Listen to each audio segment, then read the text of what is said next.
People. No, seriously, say it again to the people, please. Yeah, I Please. want them to know everything we hear. And honestly, what stage would you prefer to hear music from? Ooh, That's like the can I have some input? No, it's Spencer. Because it's the Toph and Scar show. Ooh, wait, no, that'd be cool, right? Can we do On It? Spencer, do you like the On It music? Okay. What would you have picked? I'm just this curious. song. This song sucks. Wait, the song's too stressful. Not the second part. The second part's hella calm. Right? It's Dude, just the beginning. Only the beginning. I'm gonna have to pause it. Spencer is gonna be a little bit less loud. Spencer, what would you have picked? Just so Spencer you know, not, for not the talking people to at us home, or the I don't people. know. I don't literally know. can't hear you, Spencer. I can't hear you either. So just for everybody at home, we are in a new location. But Spencer, if you're not aware, he's the guy that basically does all the streaming stuff for Showdown Smash, Showdown GG.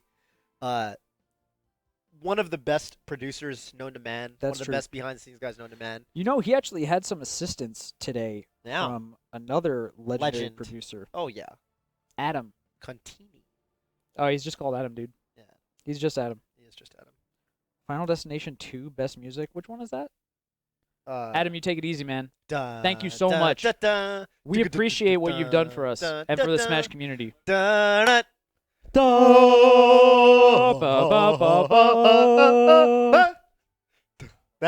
like the opening theme hype. remix. Anyway, there's a lot of great Dude, tracks. it's Spencer with an S. I just had to correct the chat. Yeah, Spencer with people an S. always misspell it. And where I'm going with that basically is, if you don't already know who he is, he helps us out every week, and he's honestly, if we're each 50% of the content of the show, he's like 120%.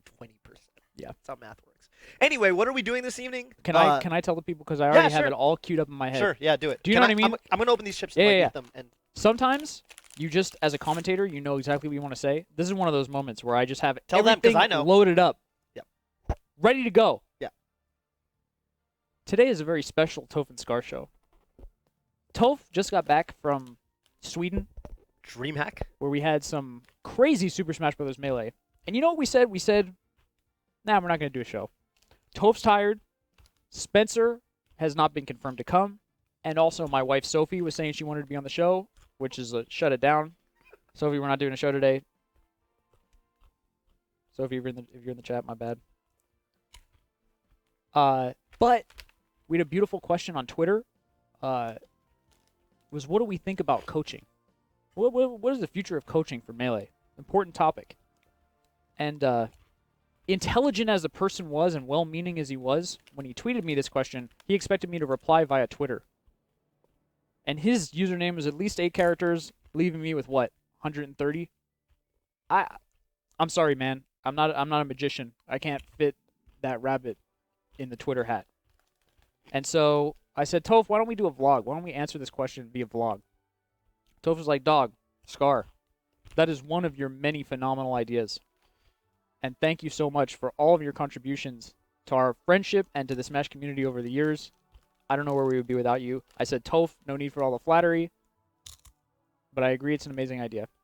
And then we took it a level deeper and we said, you know what? Instead of just doing a vlog, why don't we ask Spencer if he wants to come down? Why don't we do a full show featuring you, the people? The other thing that inspired us, I think, was 2 weeks ago when we had literally the people here in the studio and via Skype talking to us. One of the things that I heard loud and clear was, how do we talk to the community leaders? How do we have a voice in the conversation? I remember on the show, I felt a little bit sad. Maybe I cried a single tear at the fact that, I viewed it as my responsibility to represent the wishes of the people.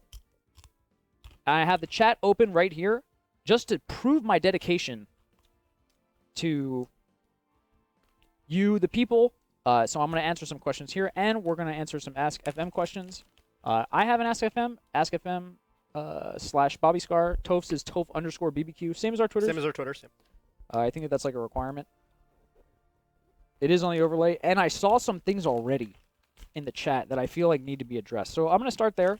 Toph, you can continue eating your chips if you like. You can join in. No, sir.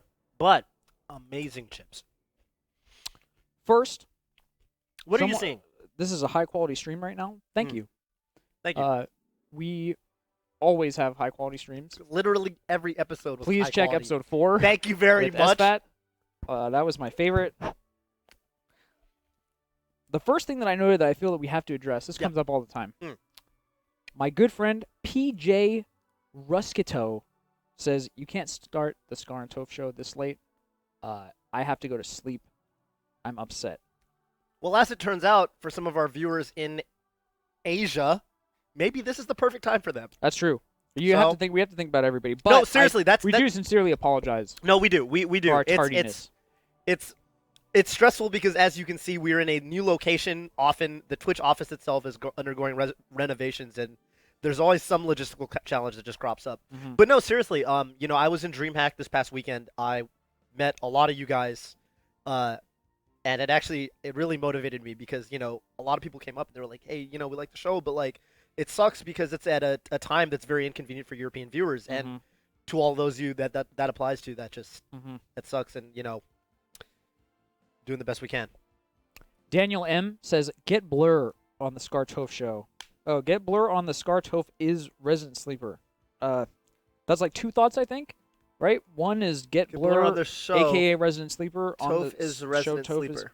Oh, he's saying I'm Resident Sleeper. Right, so well, he's saying do a Scar and Blur show. I disagree with that, Daniel M, but I do think that we'll have the Blur on with both of us. Because what is the Toph and Scar show without Toph? It's a Scar show. It would literally just be me sitting around entertaining you. Scar and Blur show. The people, no. Scar show, distantly in small text featuring Blur. I'm going to. He's got the Twitch chat open. I've got my Ask FM open. I've actually gotten G subs. I may have done the show because of your tweet. If you were the person who tweeted the question, let's actually start with that. I want to, because I have a lot of. I've put some thought into some of the questions I've got in my Ask FM. I want to talk about the coaching issue. I think it's a really good question. Before that, D-Disciple has subscribed for 29 months in a row. That's over 2 years. D-Disciple, you're a god, my homie. Thank you so much. Next time I see you at a tournament, I don't know what I'm gonna do. Probably just give you a big hug, which is what I do literally every time I see you in a tournament. So people want Sophie on the show. It's Sophie without an E, by the way. She doesn't really care. Do you know that? She's been calling it the Toph and Scar show. Everyone is trying to dethrone me this night. I'm sorry, dog. Blur? No, not really Blur. Right? Daniel M. Daniel M. Definitely. Sophie. Respect. Maybe it could just be you and Sophie. Toph and Soph show. Oh, that rhymes. The Toph and Soph show. And then I can just be show. on the sideline. I'll lose to Sophie in something, and it Here's could be the the thing. Toph and Toph show. Here's the thing. She doesn't like Scar. That's a recurring theme, actually. And can I actually? This is the Toph and Scar show, Toph. You can talk about whatever you want. We are here for the people. No, that was almost a rhetorical. Thank you. Almost a rhetorical question. Yes. Because I think this is a very recurring theme, actually, in Smashers and their love lives. Yes. I find a lot of girlfriends of Smashers, and I would say girlfriends and boyfriends of Smashers, but sure. As it is, for example, you don't have as much experience with boyfriends of Smashers, right? Probably. It's not really a thing yet. I wish it was, but Me too. like Kathy, for example, shout outs. Heart to my SoCal fam out there, but Kathy is not the biggest Lucky fan, especially after he wins a tournament. I watched a great 30-second clip from DreamHack that I think, correct me if I'm wrong, I think Reno took, where even just to exemplify this is sort of painting the picture. Yeah. Reno, I think it was Reno, asked Mango, fuck, marry, kill, Joey, Alex 19, Johnny. And Mango said, the first thing he said was, okay, did Joey just win a tournament? Because that greatly affects who I'm going to kill. Kill. I hate Joey, a.k.a. Batman. I love Joey. I hate. That's it's a very common thing, right? I think the TLDR was Alex is getting fucked either way because who can't, and then whether you marry or kill Johnny or Joey depends on the recency of Joey's last tournament win. Seeing anything else good, or should we go into the? By the way, should I talk a little bit about just DreamHack and my overall experience? It was my first time in Europe. I'll keep it short. It's up to you. And I talked to Sophie about this very recently. She wants to do a stream, not on Twitch, for her job. She is a doula, which means that. How do you spell that? Doula. Okay. Doula is someone who is present at births. Her job is not to deliver a baby, but she's like her client is the mother specifically. Make sure that the mother It's just taken care of. is taken care of during this experience. And so she wants to like have a kind of like maybe a podcast or like stream whatever Yeah. about her community. TLDR, she asked me, Bobby, since you know so much about streaming, since you know. Since you're the She Twitch said, master, she said the Twitch nothing. She master. said nothing nice. I was gonna do the thing where I make pretend somebody said something nice about me. You did that. She just said, "Tell me about streaming." And I said, for me, my only job when I'm here is I'm literally thinking about who is on the other end of that camera, and if what I'm saying, I don't think is entertaining them in some way, then I consider myself a failure. And I would urge you to think the same thing when you tell me about DreamHack. Because I remember Kalamazoo came here and he told me about Big House 4, and I didn't listen to a word that he said. I was bored out of my mind. He wasn't thinking about the people. Yeah. He was just answering the question. Correct. So you can ask yourself a question. As happens. No, I was just going to say that it was kind of neat because it was really the first event that there's like a trend, right? As Melee's going into esports, and it just made me kind of reevaluate the whole just where casting is going as a profession, and yes. I think the only way to go for I've said this numerous times. I think the only way to go for Melee casters is or casting in Smash in general is it needs to become as it needs to become more professional. The casters in this cannot continue to be players at every event. I think D1, for example, is really the only guy that's running away with really taking that and executing on it right now. Yeah. And it just made me think a lot about where I want to go, and I just made me really grateful for my experiences so far. Totally. And I think a lot of the people I met in Europe that obviously the coolest thing to me was it was the first tournament I've been to in literally almost half a decade where the great majority of people there were people I didn't recognize. Dude, it's so crazy. It's trippy, right? Right. Yeah. It's trippy. A lot of the time now, you go to tournaments and you really interact with the same people. But I met so many new and so I don't know. It was just a really that's all I really wanted to say. It was actually just a really good event for me to go to because it made me think a lot about just where I'm at in the community. Anyway, but that's that. Obviously, it was a really fun event to watch. Yeah. And how did you feel not entering the tournament? Was it messed up? Did you suck? Did you hate it? I desperately wanted to play. I got so many friendlies in because I was and then there are specific things I want to talk about that fortunately people actually asked me about in my Ask FM. So there are a lot of questions in the segment? chat. Yeah, we do need to go to SFM because I mentioned this to you, but if I answered every question on Ask FM, I think it would take like 3 years. Yes. So I don't know how we're gonna pick. Well, I say we pick the highest quality questions and we go from there. Let me say that. I'm like all the way at the top of it. This is like literally 30 minutes ago. We need prime blurs. That's not a good. That's not even really a question. Kalamazoo get right. So like I don't see a lot of. So I can't questions. read anything that the people said. Nope. Yeah. But I see Scar is the GOAT Makoto. Thank you so much. I love playing Street Fighter. I gotta tell you the truth. We're gonna go to. I just beat Vic the Slick in a first to 20. Amazing. Let's talk about the coaching issue. I want to start with the first question we got. Let's back up. That's a perfect place to start, Toph. Yes. Thank you for reminding me and the people that's what we need to talk about. What is the extent of the coaching that actually happened at DreamHack? Because as a casual viewer, if I'm not at the event, I don't often watch the whole stream. The funniest goddamn thing happened at DreamHack. So the extent of coaching, they might not know because I know that Hungrybox had something sitting next to him. Yeah. But was it just a homie? Just say something. Go ahead. Thank you for passing the mic. So this is the funny thing.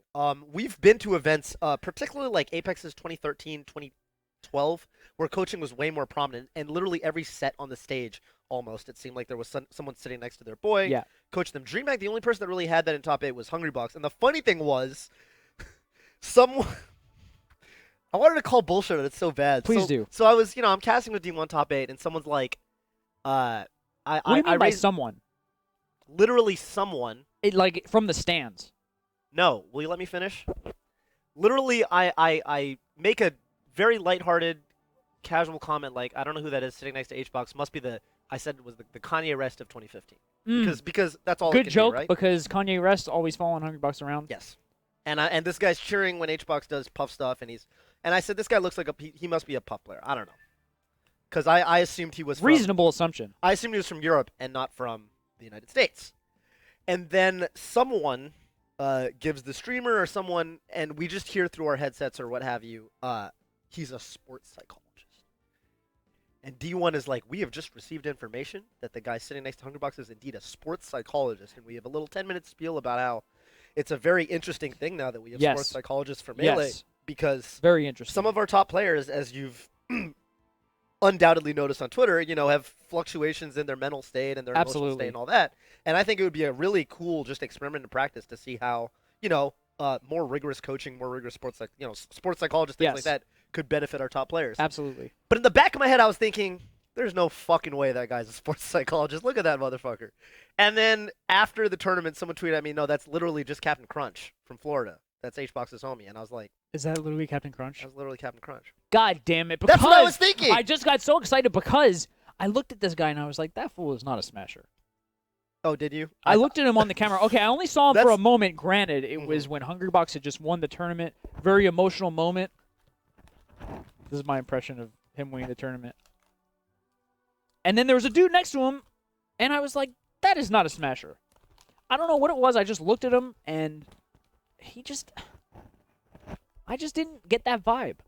And I figured he must be an outsider teaching Hungrybox the ways of the mental game. A true coach. Someone who knows. The thing about coaching, in my opinion, like somebody who would make a great coach is not necessarily somebody who is as good as the player, but who can add something to the player's ability to perform in a set. You know what I mean? Yeah, so here's the exact reason I didn't think he was a sports psychologist. Because HBox won one of the games, and HBox, did a fist pump or whatever, and then the sports psychologist, Captain Crunch, was like, or he did some kind of motion that was like the kind of motion you would make if your friend won a match. If you're just a homie. If you're a sports psychologist, you're not like, all right, good game. You're more like this, right? You're more like, and then you say something calm, and then he was making all the gestures that what I imagine a sports psychologist to be wouldn't make. Like a sports psychologist who you would not pay a lot of money for. Yeah. Like someone who has it on their business card but has no credentials and is literally just sitting there. Exactly. Fist pumping. Exactly. Yeah. So I don't know. So Captain Crunch, I thought you were an outsider. I apologize. I thought you were a smasher, so I was on the right track. And but Hungrybox, we did not give you enough credit, I guess. And anybody who thought that it was only because you had a sports psychologist with you, now the world knows. I don't think anyone thought that. That your I hope not. Your coach was not the reason that you won. Right. And to my knowledge, Captain Crunch is not a puff man. So I don't think he's feeding him puff specific information like you need to do this, you need to do this. Anyway, wrong on all counts. Right. So anyway, but that doesn't really answer the question, right? The question is like what Correct. What extent is coaching okay? I don't know. Honestly, I think the main thing is consistency. We have been to events where there was. I mean, I remember when Javi beat PPMD, then Dr. PP at Apex, 2013, I believe. Mango was sitting next to PP and talking to him, and like one of Javi's homies from Mexico was sitting next to him. And if you're going to talk about who's the better coach, I mean, it's Mango, and yet PP still got 2-0'd. So I mean, it's like we've been to events that have had coaches. We've been to events that have not. I don't think there was a hugely notable fluctuation in the results, but I do think the main important thing is I think consistency. Like if you're going to permit coaches, have you should be able to have. Sure. Everyone should be able to have one on the stage, right? Sure. To me, here's my gut reaction because I don't know. Yeah. I don't know what the answer. It's hard. Yeah, it is hard to say what the answer is, and that's because whenever you try to answer a question like this philosophical question, there are different people who have different values, right? Different beliefs about what test Melee is about. Yeah, what skills we test in tournaments. I mean, 6 to 7 years ago, we had Rainbow Cruise and Brinstar as legal stages. Then we decided we decided we didn't value the skills that those stages test that they bring to the table, and that's why we cut them out of the rule set. Right? DOH is still very upset with me, particularly me and Hacks. He believes that it was our fault for killing those stages. Wait, but I've seen him literally complain about how back in the day he had to fight foxes. He did not complain. He was reminiscing. It was like a sad, bittersweet. Right. I remember when I had to put up with that bullshit. DEEOHDEEOHHAYCH, I think he spells it. I don't know, man. I actually have you want to tweet DOH? I actually have a whole different opinion on it. Let's talk about stages after. Sure. Coaching, in my opinion, here's the one thing that I would love to ask anyone. If I could ask the whole community and I could hear all the answers at once, like Jim Carrey in I'm God, or whatever the name of the movie was. That's the name Bruce of the movie. Almighty? No, it's yeah. God I am. And he hears all the questions at once, all the prayers, and he's just like, yes to all. Whatever. Yeah. Spoilers, in case you wanted to watch that phenomenal movie, you still should. Not a major plot point. That's not Anyway, even a spoiler. That's if I could do literally that- like that's the poster of the movie. That's the If I could do theme. that, I would ask every single player, what is the best piece of advice you've ever gotten from a coach? Most people wouldn't. Well, see, that's Literally, I've had No, no, no, people no, no, coach no, no. me. You know what they do? That's They not- sit there next to me and they're like, That's not the idea. That's not the idea of having a coach, right? Because what you get from having your homie there with you in the Mhm. moment is not one specific piece of advice. It's not. I mean, it could I be. agree. It could be saying, I "Yo, you don't agree. need to." Let me finish. It could be someone saying, "Hey, stop approaching. You need to play more defensive." Mhm.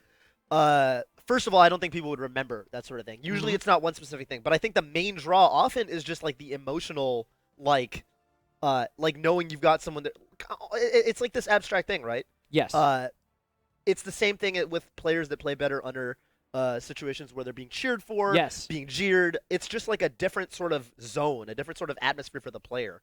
A lot of the time, I don't think to be very specific. I think agree. I think we draw the line on coaching. I don't think your coach should be able to, as the game is going on, be constantly feeding you information and I telling you agree. things he's noticing. Yeah.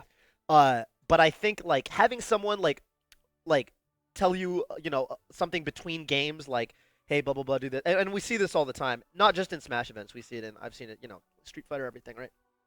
Having someone be like, yo, blah blah blah, between games, the way teammates do, the way Mhm, teammates talk mhm, between games, mhm. I think that's okay. That's my opinion. Yeah, and so, okay, I agree with what you just said. Most of the time, yeah, maybe you'll give, broad strokes advice, like, man, you're playing way too aggressive, you just have to calm down. But most of the time, it's just, your attitude Right. and, your kind of, mental game at the moment. To me, I would prefer that we see more sets with people playing less on tilt and on edge. Yeah. I think that it would be Better melee. It would be better melee. It would be better for the viewers. And I think that the player experience is, actually more fun when you have a homie with you. Yeah, I think so too. Win or lose, you have somebody to support you. So for me, I would prefer to see coaching, and I would love to see some kind of rules around what you can and can't Little bit of say, or regulation. maybe when you can and can't say things. Yeah. I think that's hard to police, but shooting from the hip, I By would the say way- that I think that coaching is a good thing. As it exists today, it is primarily emotional support, which I think is only a good thing. However, I could see a world where, if coaching is actually a thing and we protect it or whatever, that there are people who are great at theory Smash but not great at playing, and they Right. find a role as a coach and they actually can help players develop strategies. Yeah. And I could see that happening. It's almost like a mini teams, right? Right. Like a good player can team with a worse player, but if you have more chemistry, Like then you'll you could do maybe better. point out his recovery habits. Like count how many times Exactly. he's taking in. Those things are something that could develop, and I think that's when I start to feel a little bit because if I had somebody telling me about tech habits, Right. that's something that I can't pay attention to, and Yeah. that's a weakness of mine as a player. Yeah. If I had Right, somebody exactly. pointing those things out, Exactly. I think the coaching thing is much more interesting as it's between games / even just outside of a tournament. Yeah. having people. and so TLDR, I think it's good as emotional support, but I think that if we said today that we could do coaching, I would be down, but I would expect that in a few months or at least in a year or two that there would be legit coaches who are actually adding value to players, Right. which I think is almost worse. Yep. That's my opinion. Yeah. I think I almost pretty much agree with you. I think because most games in esports too, right? You don't really have you think about the coaches in a football game. They'll halftime or when you're not talking to players as they're playing, right? So All right, I'm gonna go back to the Ask FMs from yesterday because let's do it. yesterday is when I first tweeted. It's not first come first serve, but you know what I'm saying. I'm just trying Are you to going give for all Are you the going for people- back? Should we alternate one off you, one off me? Yeah, All right, we're going to our Ask FMs. you're gonna start. This is a Toph and Scar show. Yeah, absolutely. Well, we just did the coaching thing, so. But Wait, I have the best question. do it. Okay, I want you to start. Who would win between the two of us in a real life fight? Two of us in a real life fight? Well, there's only one way to find out. Shut up, Toph. I don't know. I think. Do you have any I experience? think you would win. You think I would win? I was gonna say I think you would win. Have I you have ever? no experience, I don't really have any experience in a fight either. dude. That would be the craziest fight. That'd be Oh crazy, my dude. god, I'm actually thinking about it right now. We would both just be Wait, scared. stop. I would be super scared. I would just run away from you. I don't want to get hurt. I don't want to hurt you. That's a hard question. I don't know. All right, I would probably win. Okay. I'll tell you why. Because You go nuts. my cousins and I Okay. used to we were hella into UFC, and so Oh. I know a couple of submission holds Just or moves. whatever. I wonder how much that would play out in a real fight though, like a brawl. Well, Like because the thing is, if you no actually rules. try to fight, okay, you know why BJJ is so good, right? Yeah, because it's all about that shit. It's all about it's all about what shit? I actually heard it explained really well. Okay, you do it then. You take All it. right, because most of the fighting styles were developed with like two people standing, like spacing somebody out, blah blah blah, and like getting in clean hits or whatever. BJJ is all about going to the ground. Yeah. And in a fight, even if you're hella good standing, like at some point, like you Or need to hella literally, strong. you need to Or knock hella the guy strong. out before he just grabs onto you and falls. Right. And so if BJJ is like super dominant on the ground, they just beat everybody's ass. Right. From what I heard, once you restrict a guy, there's not much they can do. it was like Gracie, right? Gracie was like a tiny dude. I don't actually know what I'm talking about, by the way. So if I'm wrong, I think people just say Gracie, but I don't know. small dude Right. would fight these bigger dudes who had six standing up fighting stuff, and he would just tackle them, and then he'd beat their ass. So I can do that shit, and even if you could like box me out, I would just grab you and fall over and just. You actually know how to do it? No, I know like two things, but I think that's probably Okay. if you say you have no That's experience, more than me. then That's it's more than me. you. Yeah. Therefore, I think I would win. I also think that I'm heavier. 160? 160. Yeah. Ooh, I got no edge. But am I taller? 5'9". 5'9". God damn it. Wait, really? Yeah, I think I'm slightly taller than you. Okay. No, I'm like halfway between 5'9" and 5'10". Sometimes I tell people I'm 5'10". All right, so everybody agrees that I would win in a fight. Okay. You would say you provided a whole bunch of good reasons. I don't have nothing. I think it'd be close. I don't know. All right, well, sorry that I just had the best question. I just had to ask it. It was so good. I got actually a very similar question. Mine was who would win in a best of 3 thumb war? I hate thumb wars. I do I would too. literally forfeit. I do too. I don't want to do it, but I guess I would win because he forfeit. He said he'd forfeit first. So me. Would you forfeit? You wouldn't. I wouldn't forfeit, but I wouldn't really want to do it. I hate it. If you had just said I love thumb wars, let's do it, I'd be like, all right. But since you said I hate it, I don't like thumb wars enough to be like, dude, no, we got to do thumb war. So that's where I'm at. I'm kind of indifferent. Okay, I got a pretty. Wait, you just asked a question. You know what I like? I like that All right, the guy that actually asked the double. I don't know if because Ask FM doesn't say who the person who asked the question was, but I think that exact guy asked the same question on Ask FM. So thank you for making that easy for us. Is Hungrybox the second best player of 2015? This is a hotly debated topic because I think there's two. So from my point of view, there are two ways to debate who's better than who, right? Like there's results, and then you can split down further. There's results, and then there's actual skill. Because there are people that I mean, the classic example is people that don't go to tournaments. You can't. Someone like, say, Lord, who goes to like 3 tournaments a year, maybe, is hard to rank on the MIM Top 100 because, we see him play friendlies with like top players, and he's like winning or or beating them or whatever. But he doesn't go to enough tournaments for us to know like what his actual tournament resume would look like. And so, I mean, there's two issues there. One is that people literally play different in tournament than they do in friendlies. The other is that tournaments test a different skill set a little bit than friendlies because sometimes it's not your creativity that counts as much in how you do it as a tournament. It's how much you're able to exploit your opponent's weaknesses, how much you're able to keep calm under pressure. There's all these different variables that are being tested. So when you get down to it, someone like Hungrybox, I think results-wise, he's looking very like a very solid. I mean, he's super duper consistent and has been this year. He's been beating. I don't know. He beat Leffen, not the last time he played, but he beat him in Evo. He's got like I don't know. Without going down the whole tableau stats thing. Results-wise, I would say yes. Skill-wise, it's hard to say, man. Honestly, like we've seen on a good day, you take any of the top players on a good day, and that's the crazy thing is that we only really get to see them when you think about it play like 5 tourney. I don't know how many 5 tourney sets a year between any two of the top players. 5 like 10, maybe 5 to 10 tourney sets. Like how many Mute King versus Hungrybox sets are there this year? So it's hard to judge. And me personally, I'm honestly not very interested in the whole results-based, statistics-based. I could never be a stats guy like Tafo. Like that's not really what I'm about. If I come up to you and I tell you, yo, this guy's hella good, you best know that I'm only saying that because I sat down with him and played him, and I was very impressed by how he played. I'm just not. That's just who I am. Like that's tough. There are people that value consistency more than peak skill. There are people that value peak skill more than consistency. So even within skill and results, different people value different things. I don't know. I think results-wise, yes. Skill-wise, TBD/no.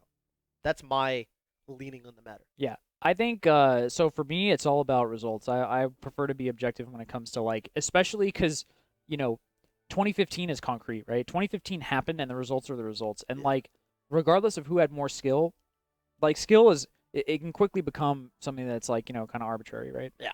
So to me, if he has the results, which it seems like he does, what's Yeah. up, Ben? Ben SW, ladies and gentlemen. By the way, Yeah, we'll do it next week. We're doing a show right now.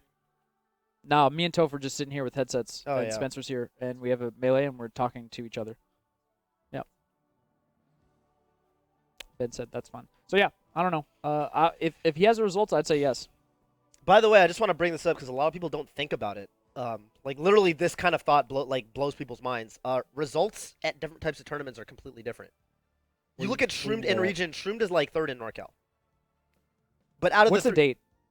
30th, Shroomed is third in NorCal, and deservedly because his result, like SFAT and PewPew have the edge, or certainly SFAT, maybe PewPew have the edge on him in NorCal. But out of the 3 NorCal top players, Shroomed has the best. He would be put the highest on MIOM rank, and there are people that I outrank and vice versa on the NorCal PR, rightfully so, that would outrank me or vice versa on like an MIOM top 100. So like. You take Hungrybox and Mango and you sit them down in the same region. Hungrybox moves to SoCal or something, and Mango's beating his ass every tournament, or vice versa. But one of them outperforms on the big stage, and we see this. Like Bladewise used to literally lose to Salwolf every local and beat him at big tournaments. PewPew and SFAT have the same thing, and it just happened with SFAT and Shroomed. SFAT literally like beat Shroomed like 10 tournaments in a row in NorCal, and who won their set at DreamHack and winners? Shroomed. So like different players perform differently in different circumstances, and like the whole like issue of even when you get down to like I only judge off results, like even that is a cloudy statement. You done? That's way too much time for one Ask FM. I got a really good one. You ready? I'm gonna kill it. You gonna see how quick I am?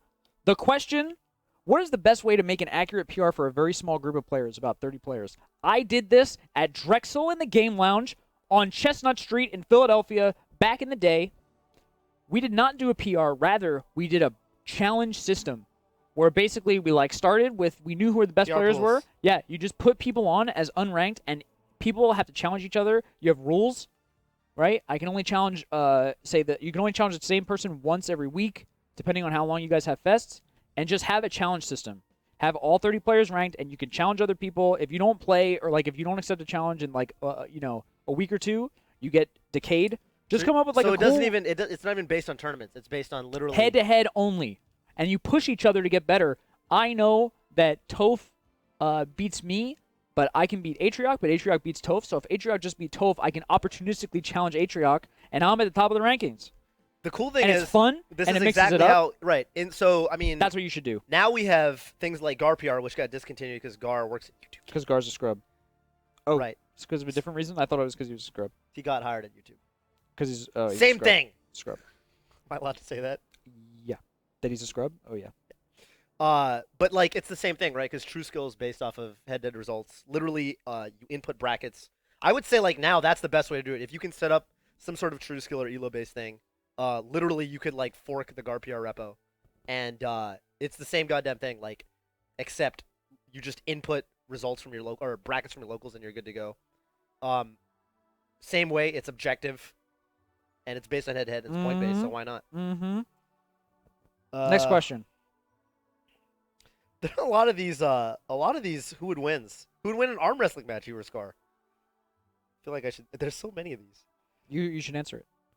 Who would We win? get rapid fire, dude. Who would win an arm wrestling? How much are you benching right now? Do we want to talk about this on the show? 135. Dude, this is so messed up. This is fucked up. This is dude. actually This is super fucked messed up dude. that we're saying so many of the same things. I actually don't like it. Yeah, it's weird. Toph would win. Sure, Scar would win. This is a good question for both of us. Yeah. God damn it. I clicked on the thing and it went to some random place. It seemed to... God damn it, stupid app. It seemed to come out of nowhere where you and Toph took over the main commentator roles for Melee in 2015. How was that transition? Was it something you decided upon yourselves as community leaders, or was it something you were asked to do? Good story. We first commentated at NCR 2013. Northwest Manifest. We didn't commentate at We that. did. On what set? Some random set. I don't We think commentated did. like one game. One game. Yeah. Detail-oriented. We weren't main. Detail-oriented. I know, detail-oriented. I would Excellent say recall, we weren't amazing the first memory. tournament we were co-commentators at Was NCR. NCR. My But- co-commentator at Northwest Manifest was Shoyo. Yes, but we did like a brief.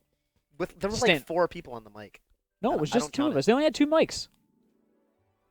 They had more Just than. can I no, tell it a was story? yeah, go ahead. And I was nervous. Toph was a natural. I felt a little bit outclassed. I was very nervous because the last time that I commentated before then was Rom won. Is that literally why you were nervous? Because I Yeah, didn't that know makes what am sense, I that going to makes sense. say? What if people don't What like am I you? going to Blah, blah, blah. say? Yeah. Who is Scar to the public, to Right. the people? Right, Do they right, know right, who I am? right, Do right, I right. know who I am? And the answer was no. No. Who am I? What do I have to say to the people on the other side of the camera So that's going deep to right interest them in this match Yeah. beyond them just watching it with no audio? Yeah. Toph was saying all these cool things. It's like, oh man, I like what Toph's saying. It's like, get me hyped about this match. So I felt uncomfortable. Fast forward to NCR Yeah. 2013. That was after Melee and On Me did the Evo donation drive. We didn't do it, but we were like, Melee and On Me, this channel that you're watching, if you weren't around in 2013, and it's very likely that you weren't, in January, you've probably heard the legends, we raised $94,000 to get our game into Evo.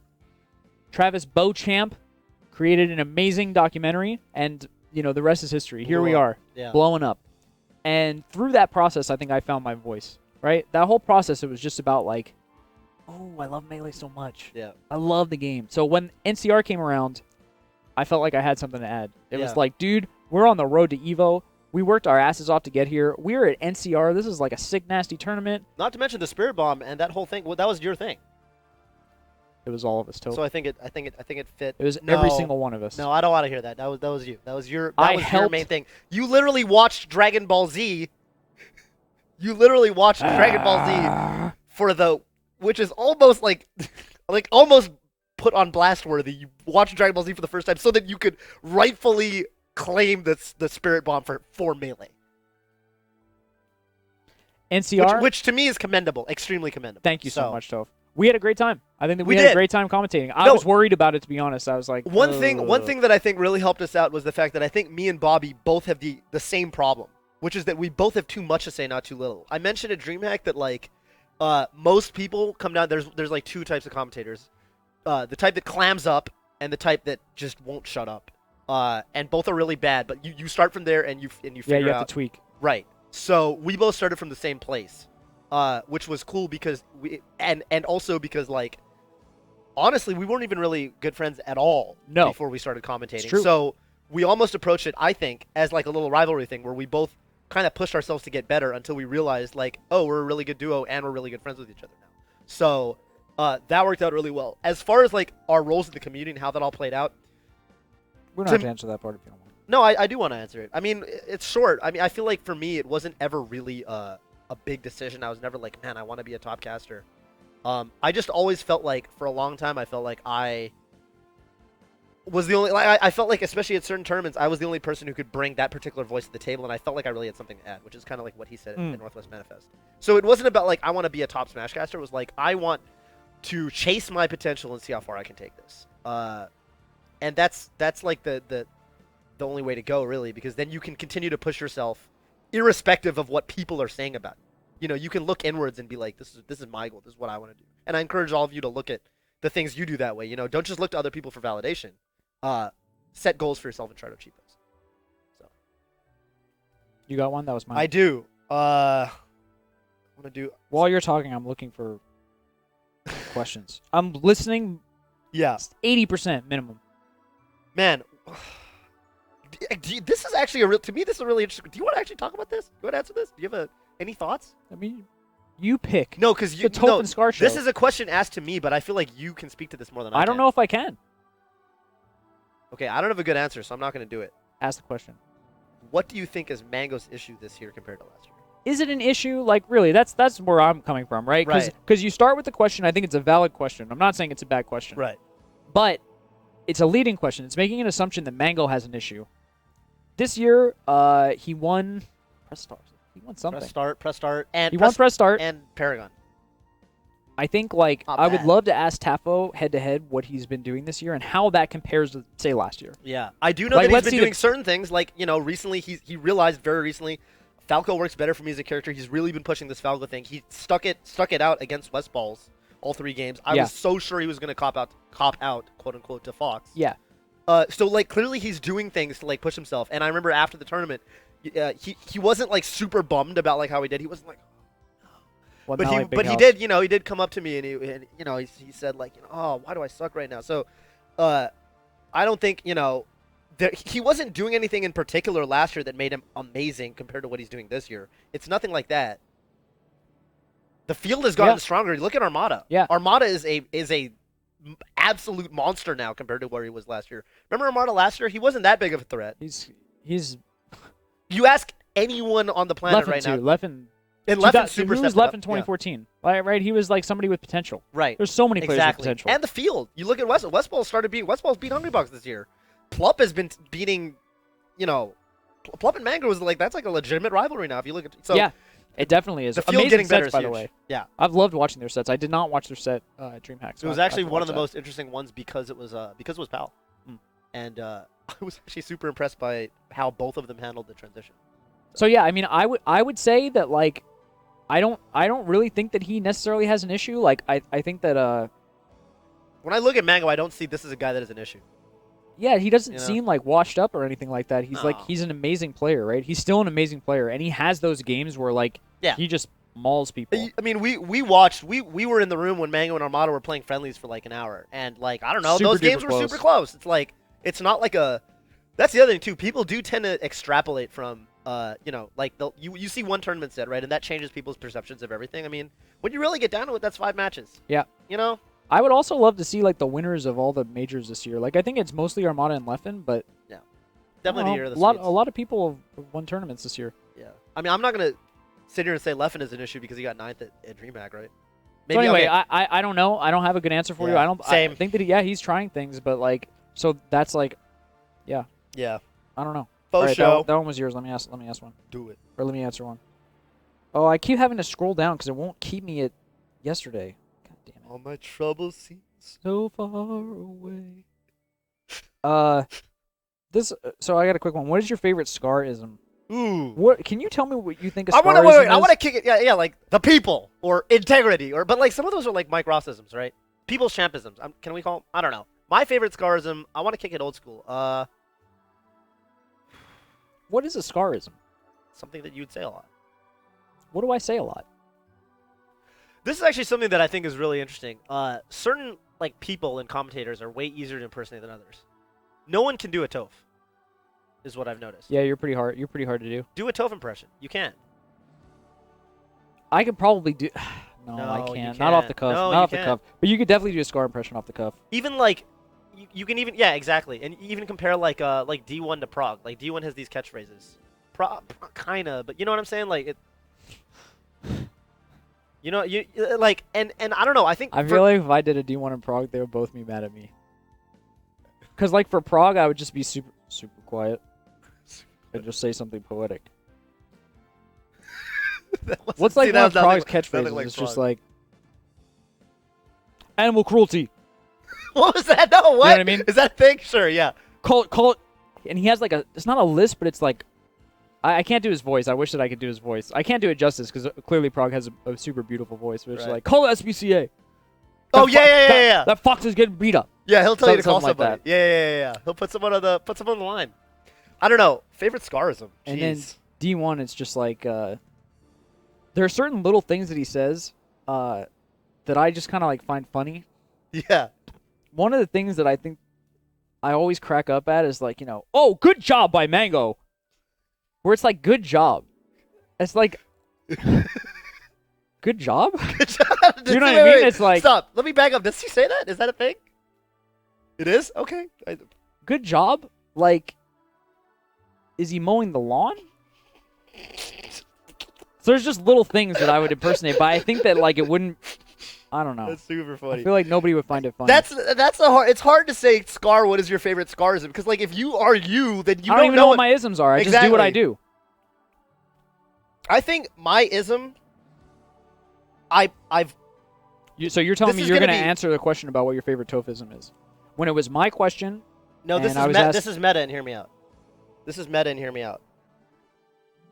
I think the reason you're very easy to imitate, and there are Scarisms, and the reason that there aren't Tophisms is because I specifically like make a.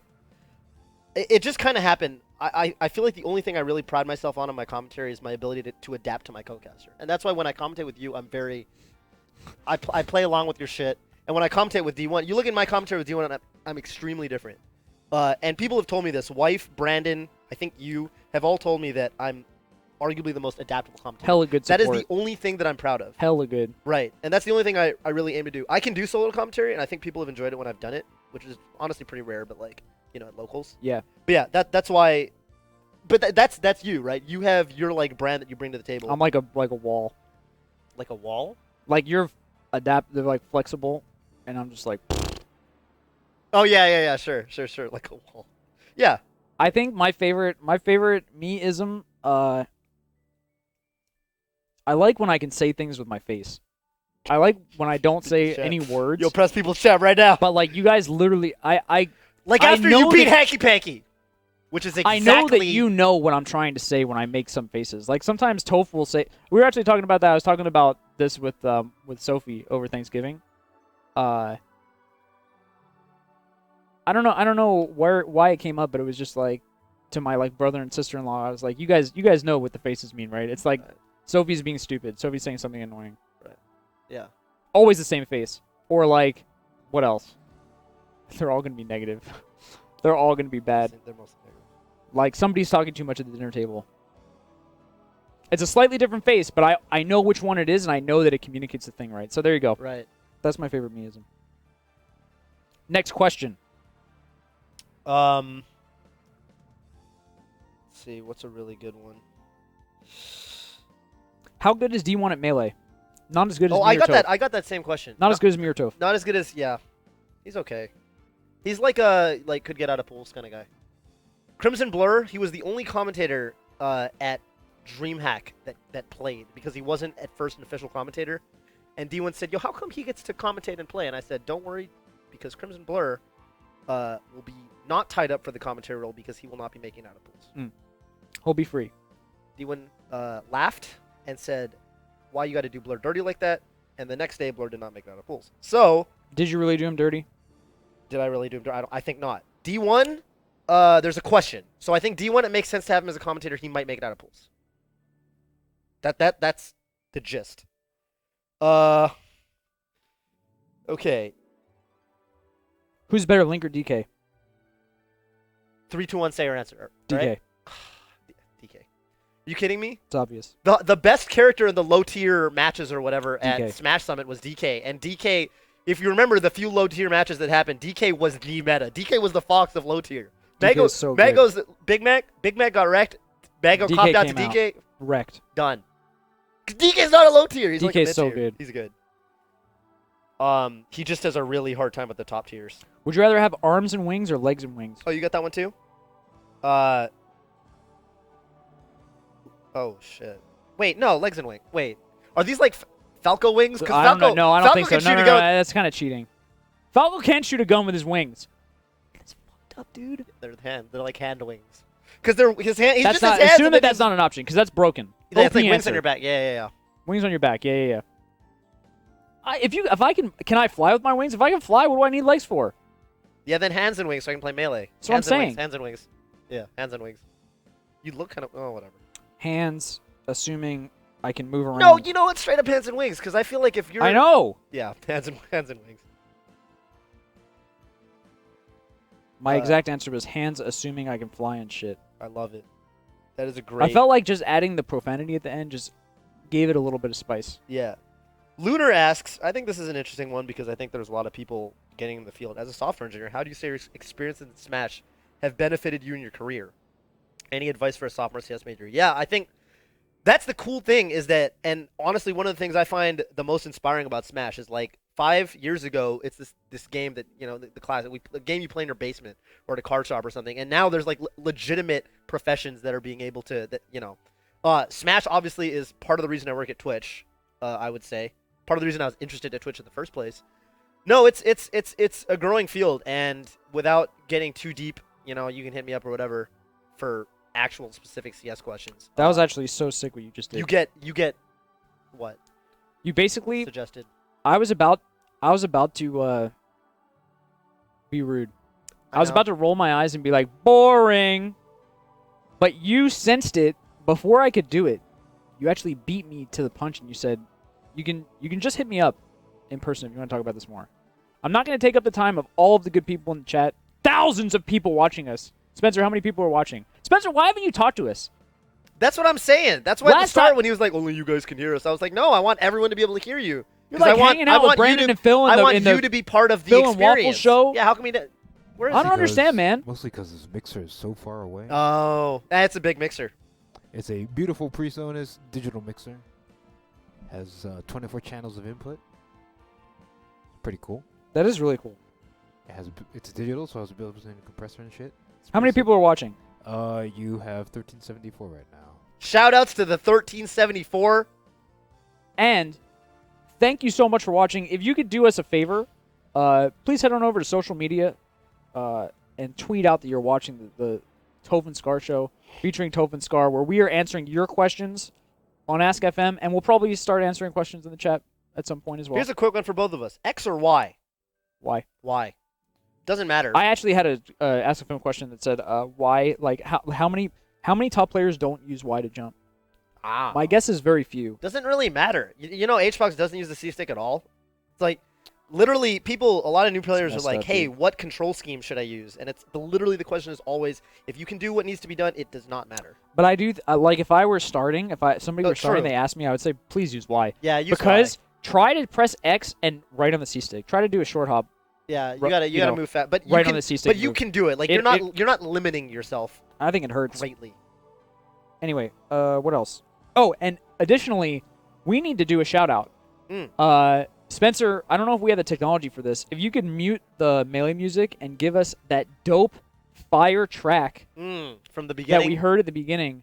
One of the fans on Twitter created the song for us. This is now the Toph and Scar theme song. Is that the Spencer, case? you're so sick. I'm not dude. actually sure if that's the case because Spencer, you're we didn't so we sick. didn't actually hit him back up and say. No, we did. He said he was going to watch the show. Oh, okay. You did. All we need to do is ask him, hey, dog, we need you to rename the song. So Or just we're gonna, subtitle it. We're going to give you this The song fine is called gentleman's name Solstice. on Twitter, and we would love it. We would love it if you gave him a follow. This is for your enjoyment. This is to add ambiance to our show. One of the sickest Means things. we're making it One of the in sickest life. things from Europe. Are you looking for his... What the fuck do you think I'm doing? I don't know, dog. Apriska music? Because Gotta I was spell doing exactly what Scar insinuated I was doing. APRISKAH. Thank you, Spencer. But yeah, What this about the guy's VOD viewers, Spencer? What? The VOD viewers. APRISKAH music on Twitter. No space, no underscore. And he can be found on SoundCloud as well. So Apriska, I hope that's how I pronounce that, from Canada. He doesn't have a lot of followers, and I don't know. Give him a follow, give him a shout out, whatever. Mapler Zega asked, was that a Shine Craigasm? Yes. You heard the Shine, right? Yeah. Ooh! Start another one. What about the woo? Another one. I did another one. And he's in the glitch hop community on SoundCloud as well. Woo! So Thanks, Spencer. You can keep this. keep it going. I think it's hype. But ultimately Spencer can do whatever he wants, which is the Spencer, you can literally do whatever you want. If you wanted to name you this can do the whatever Spencer you show, like. Favorite Fetty song has to go to My Way, specifically the Drake verse when he says, "All I gotta do is put my mind to this shit." Goddamn! That ad lib is one of literally top 5 hip hop ad libs because I envision it as Drake. So Fetty Wap's doing his thing. He's just chilling. Fetty Wap actually a very romantic guy. Of all the modern trap heads, if you listen to his lyrics, he's actually all about just making sure his girl's doing okay. Sweetheart, absolute sweetheart. And Drake comes in and he's like, "Wait a minute, Fetty, I got something to say." And he says, "All I gotta do is put my mind to this shit." And Fetty looks at Drake in all his splendor and says, "Who is this man? Drake. All he has to do is put his mind to this shit and he can do." all I gotta do is. And all Fetty has to say about it is, "Goddamn." That's how I envision that line. All I gotta do is put my mind to this shit. Goddamn. So that's my Hype. favorite Fetty Wap song. How do you deal with Scar's? Can I answer this one before? Do you have a good one? How do you deal with Scar's personality? I feel like he's a dick sometimes, but you were so chill, you get him. Exactly. No, first of You just all, get it. and I explained to this. Okay, I have a touching story from the DreamHack after the Twitch after party, which was super sick, and my first Twitch party as a Twitch employee, which was cool. Sick. But I don't remember who it was, but because there was alcohol involved. But someone came up to me and said, on a scale of 1 to 10, how good of friends? And this actually plays into the whole Q&A thing. But how good of friends are you and Bobby? Or how much? No, 1 to 10, how much do you love Bobby? And my first instinct was to do just some dumb Just make the joke. meme shit and You know make what the I mean? joke. Right. Like 2, I don't have to. 3 Huh? on a good day. No. The joke would be 6. Exactly. But I said, you know what? No, fuck that, because I'm not really about that meme lord life. my I'm honestly God. not really about that meme lord life. That was my first instinct. Cut me deep, Toph. Exactly. And I said 10. And I said because, I don't know. We had a rough start, but like, We I did. mean, honestly, not even really that rough when you get down to it. I There don't were know. moments. Yeah, kind of. But it was like, I don't know. I feel like there was always a little bit of like jokiness in the beef at the same time. It I wasn't, agree. We never hated each other. It was always like, that guy's pretty cool, but fuck that guy. But he's pretty cool. I Yeah, don't know. that was exactly what it was. Yeah. Yeah, Toph's pretty Fucking- cool, but fuck Look that at this guy. piece of shit. But, anyway, no, that's the thing. Like, first of all, someone linked us to the Myers-Briggs thing. Guess which one of us is introverted and which one's extroverted? You'd never guess. Introvert. Extrovert. 100%. Extrovert. So I'm a sensitive guy. I'm actually super sensitive. I am too. I think I'm like ENFP. So I am an F. I think F was the only I'm an letter. F. Yeah. I'm an I and an F. Right. Which is rare, by the way. I think most engineers are thinkers. I don't know how it is for product people, but yeah, like, so, what you see out of us is not. I mean, it's kind of like what you see is what you get, but at the same time, like, when you're hanging out with like a big group of friends versus just like one of your homies, it's like different. And I'm like so used to Scar's mannerisms, and like you see it sometimes. Like sometimes he'll like say some shit, and I'm like, God damn it, Scar. But sometimes I'm just like letting him rock because like I know what he's actually thinking, and vice Yes. versa. And we're always able to make each other laugh. So it like works out to where That's the best medicine. yeah, exactly. And like, I don't know, it's even on the commentary thing, like when I commentate with most people, I'm like very I'm very conscious about what my goal is commentating with them. I think of it like you look at say 2 top players play, like Mango and say Mango and Mewtwo were the team. Mango's gonna be the aggressor and HBox is the support or whatever, or Mewtwo is the support. But then you look at like PewFat, which is a team that's been teaming with a long time, and it's kind of hard to say which one plays which role because like they know They each other just so know. well, they can kind of flow in and out of it. So like we're kind of like that. Whereas if I sit down with and to commentate with D1, I'm very conscious about like, okay, here's what I should be saying, here's what my role should be because this is D1 strengths and my strengths. So Yeah. I guess we've just been doing it so long that it's like kind of whatever. That makes sense. It makes perfect sense. Cool. And I can't answer that question because it is directed to you, and nobody would say I think Toph's a dick. But people would say it about me. I think people would say about me. I don't know. No, that's not the right word for you. Okay. Uh, I think there are people out there that would call me a dick. I think it's how Are you even a dick? I feel like you being a dick this is like this is a what joke. I'm trying to address. Yeah. All right, so I'm gonna keep it super real. Yeah. With the people. Yeah. And with you, Toph. Yeah. I realized, and I have to do some maneuvering to make sure that no one who I know outside of the Smash context watches this and pieces together who I'm talking about. It's gonna be super stealth. Nobody will know who I'm talking about. But Okay. I discovered over the break recently that I have a big problem not being like authentic. Like I feel like I need to say exactly how I feel, or I won't say anything. Which is why at family gatherings I'm super quiet. This is like the super introverted me. If you saw me at family gatherings, you'd be like, "Who is this guy?" Right. He's literally just sitting there saying nothing. Yeah. Nothing. Does he have nothing to say? There was a moment. Which is not the case. There was a moment where I realized, like, because I was thinking about what Sophie said about a show, right? Like, and my answer, which is that if the people listening are not having a good time, I feel uncomfortable. Like, if I feel like there's no reason to believe that everybody listening is having a blast, Right. I feel uncomfortable and I need to make a joke. I need to pull them back into it. I need to make it entertaining. Okay. Who are you? What? Go. So, Wrap up your point. I was at dinner or something like that. Yeah. You're not interested? No. I'm interested. You just want me to move I'm having towards a the hard point. time. I'm having a hard time figuring out like where you're going with this. I was at a dinner or some such gathering. Yeah. Somebody was talking. Yeah. and I got bored. Mhm. I'm bored. Mm. I'm thinking like whatever this person is saying is boring, and I bet that most of the people at the table or whatever at the amusement park think it's boring. But I will not say anything because, if I were in a Smash context, I would make the joke because it's kind of a joke, but it's kind of real, right? I don't think that it's hiding, but it is authentic, right? Authentically, what I mean is, okay, Jimmy, I hear what you're saying, but I need to ask you a related question.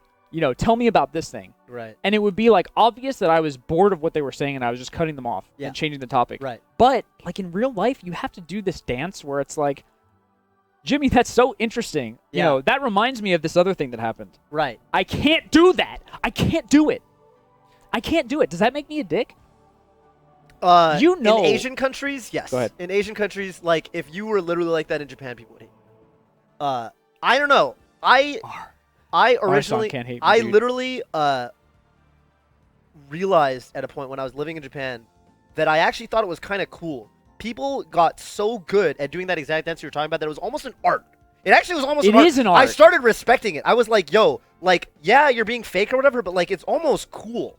Like it's almost like, and like the people that don't get it, it's literally like, yo, you need to get better at doing that because almost it's like a skill you develop. And once I started thinking about it that way, it almost became like a challenge, and it almost became fun. I could see that Paradoxically, so but literally, yes, I can't. No, I can't do it. I can't do it. And I think that's refreshing. But at the same time, it's like at the same time, right? You are also not the persona you portray. Correct. Any dickishness that ever happens on camera, is like the I persona. actually feel bad about it. Right. I like my true goal, like in all of life. This is why I said I was a Hufflepuff to wife. What I really care about most is that like we all feel like we're on the same team as Smash Bros. That's literally like the best way that I can put it. That's like the way that I live my life is I feel like even in life we're all on the same team. Like even the people we're at war with, it's like, okay, global warming and shit, like if the planet's gonna die, like all right, cool, we can war or whatever, but like let's chill for a second. In some way we actually are all on the same team. None of us really want like Earth to like get fucked. That'd be bad. Real bad. That would suck for all of us. So like let's just like be chill and be homies. Like let's figure out what we can figure out. Right. 10 out of 10 campaign fucking push, by the way. That's what it should be. I don't know why it's this hard. We're all on the same team. Yeah. Let's figure out what we need to do for America. Yeah, and the world. But unfortunately, our leaders aren't thinking about the people. No. They're thinking about lining their pockets. That's right. Playing the game, dancing the dance. Mm-hmm. Or they haven't lived with the people long enough to the point where they think they're doing things with the people, but they aren't. But anyway, if I'm a dick, my bad. Right. But just know that to each and every one of you out there, I do care about you. Dude, and the whole persona thing is tough. Like, sometimes I feel the same way where I'm like, I don't know if I'm being fake or not. Like, me on camera is not fake, though. It's not fake. It's actually a pure expression of, like, it's just everything that I would say if there were no rules. Right. Right. You're not like that. It's more me than anything that I do in real life. Because me saying, oh, that's so interesting, Jimmy. That's actually fake. That's fake. Right. What you get is the real me. And when I say that I love each and every one of you and that I love Super Smash Bros. And that my whole goal with all this is to bring more people into this beautiful game, that's real. Yeah. And Melee, baby. And that's kind of how I am, too. I had this struggle a while back where I was like, and I just talked about it, I literally, like, am different. You see it on the mic.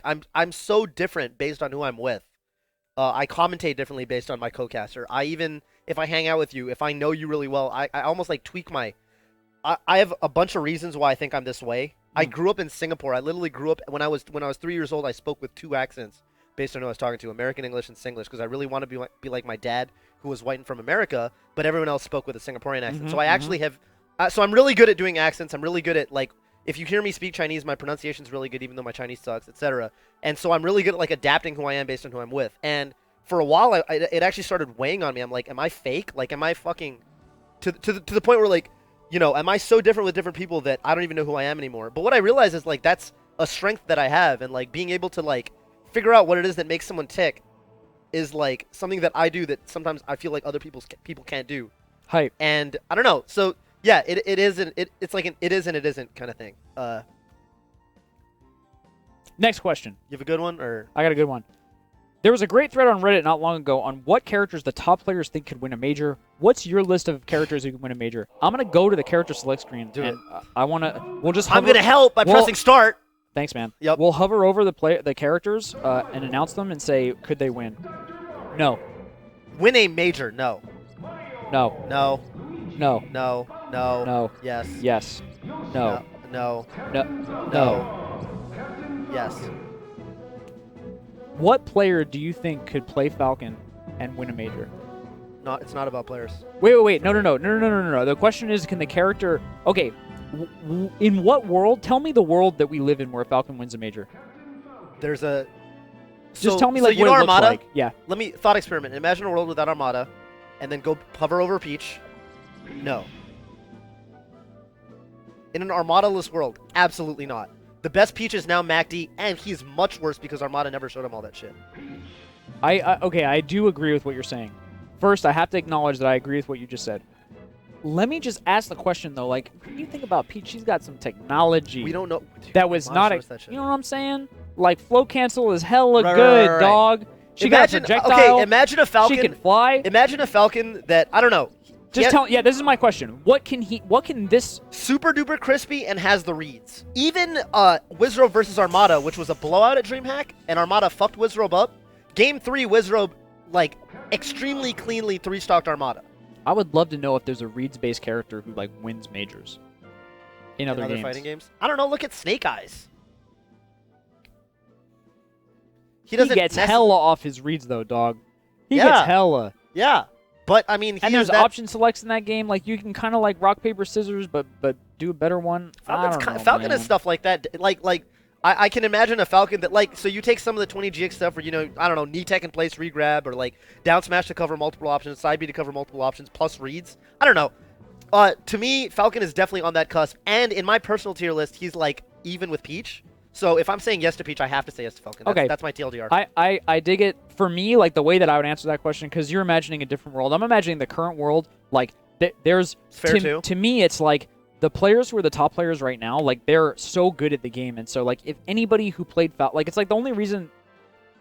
There's an argument that the only reason he's never won a national is that they doesn't have the right player. When I think about the players that we have, even Mango, who's like a reads monster, I honestly can't see him like.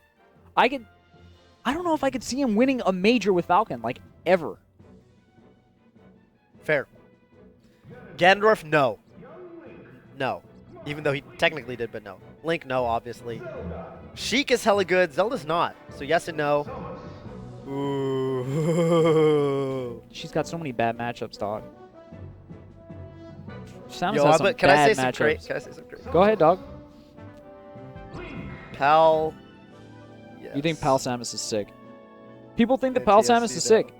Dude, I feel like the matchup that really stops her is Sheik. Okay, and Puff. I feel like Sheik and Puff are huge fucking problems. She's got a problem. Sheik is gone in Pal. Honestly, the way it's going, it's doable in NTSC. Duck is taking Mewtwo into Game 5 now, which is crazy. H-Box is a problem here. Puff is a problem. But Samus can do it against the Spaceys.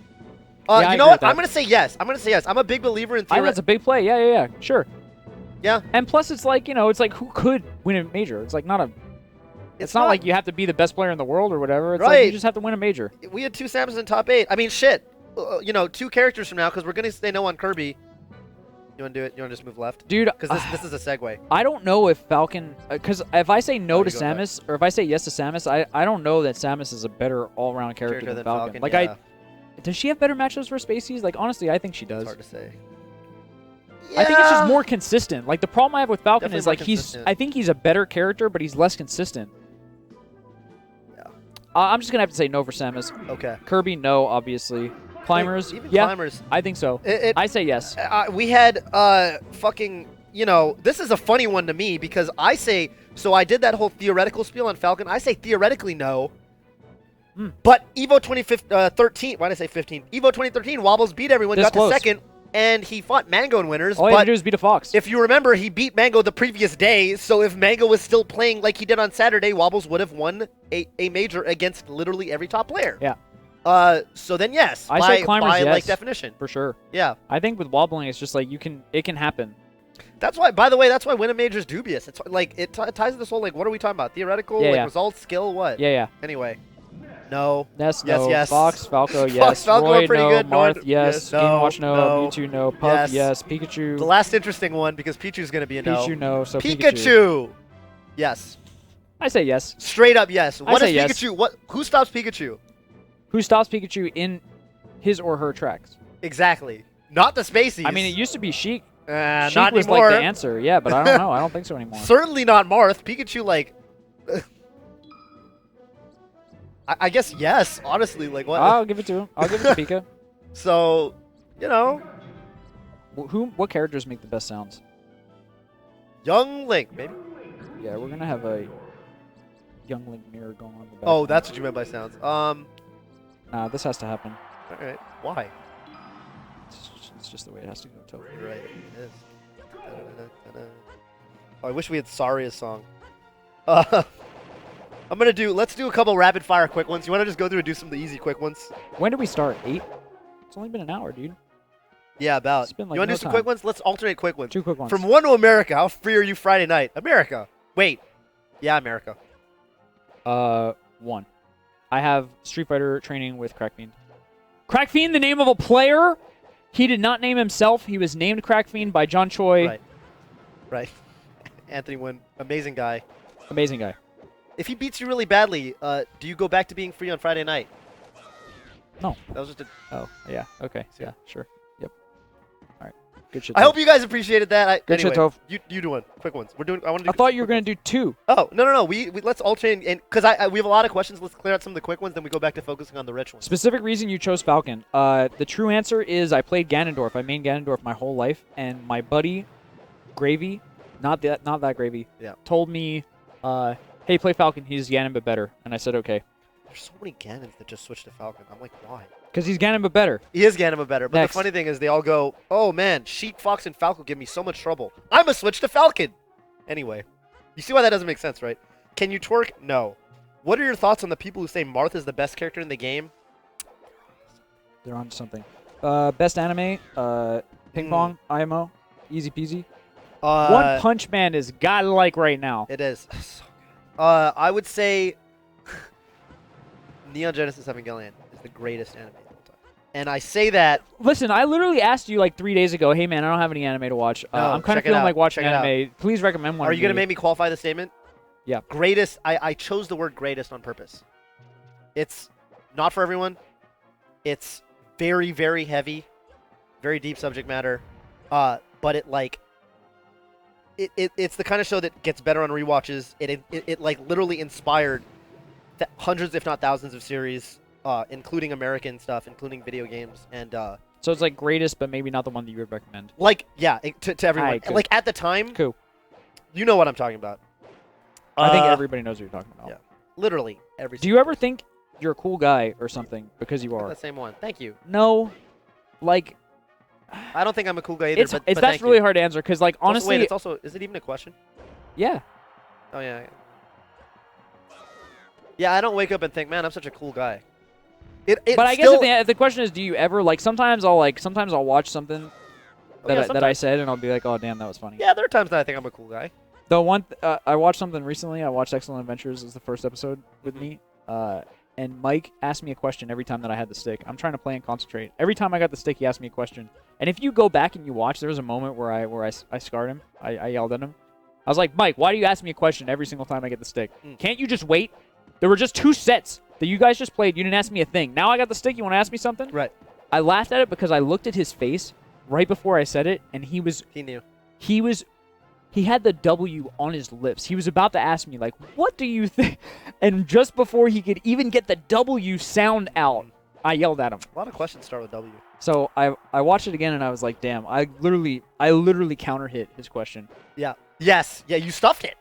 I stuffed his stuffed question. it. The active frames hadn't even started. Favorite random fact about another Smasher? Ooh. Let's see. God, now that I'm on the moment, it's like... I got to go back to that one. We could tell a story. I'm going to tell a story in response to that. I'm sorry, it's not going to be a quick one. Toph asked me to tell him a random fact about a Smasher a couple tournaments ago. I think it was on our way back from Big House. And I looked at him and I said, Toph collects rocks. Oh, that's it? You started laughing. Yeah. It was an interesting fact about a Smasher, I told him. And that led into a short discussion covering remedial rock Yeah, terminology. and then it turned into the igneous. When I was explaining to Toph that there's that there's 3 kinds of rocks. It's like I think I said sedentary, igneous, and what's the third one? It wasn't igneous because igneous was the one I mixed up with isosceles. And Toph was like isosceles. Isosceles. You say it was sedentary, And I was like, metamorphic, no, dog. metamorphic, and isosceles. Metamorphic, and isosceles. I was like, no, Toph. What is the BBQ about? I actually like this one. I don't think a lot of people know it. BBQ comes from, and this is super meta. So on Smash Bros, I'm OMG WTF Toph. And the phrase back in the day, people would, during the whatever elite phase, people were like OMG WTF LOL BBQ, right? Yeah. So, because the joke is you're just doing these 3-letter abbreviations and they just get more and more nonsensical until you're at BBQ, which has nothing to do with being startled to the point of saying OMG WTF or laughing out loud. So anyway, because I'm OMG WTF Toph on Smashboards, when I decided to make my Twitter, I was like, I'm going to be a little more esports. I'm going to take the WTF out of there. And instead, so I'm going to swap out the OMG WTF and bring in the BBQ. So almost like the Toph part substitutes for the OMG WTF.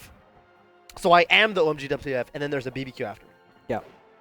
But every time I bring my car in for service, because if you are an old follower of my Twitter account, you know that my car has the Toph BBQ license plate, which, by the way, was Silent Wolf's idea, which, by the way, I named his car and he named my car. I named his car the Silent Whip, which is a great name. So we car buddies. And every time I bring my car in for service at Sunnyvale Honda, there's this guy that works there, not a mod, shout-outs to a mod who also works there.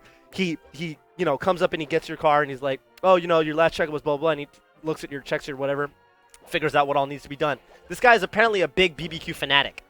And every time I bring my car for service, he goes, hey, you like to barbecue? Big dude. Like, imagine like a big husky, 250-pound dude. You like to barbecue? And I'm just like, yeah, because I don't want to tell him the whole story because he would not get it.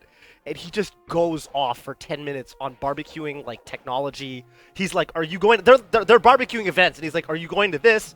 And then he thinks TOPH BBQ. He doesn't see the H, so he thinks it stands for top barbecue. And he always makes this joke to the guy that he hands the car off to. He's like, hey, yo, this is the top barbecuer. This is the guy that does... He flies all around the country for barbecue, blah, blah, blah, events. And I'm like, well, actually, I do that for Smash. But, it's just the most awkward thing every time I bring my car in for service. And that's why I'm, like, always, like, a couple thousand miles late before I decide to do it, because I'm like, God, I don't want to.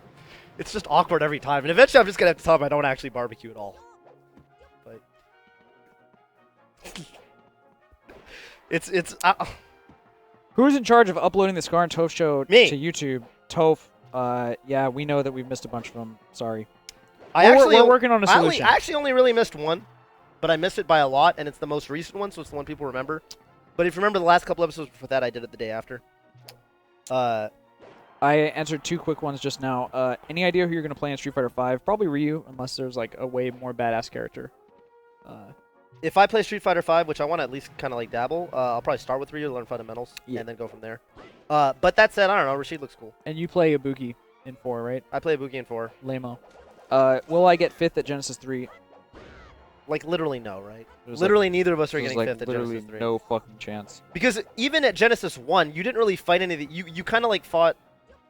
Like, who's the best person you beat at Genesis 1?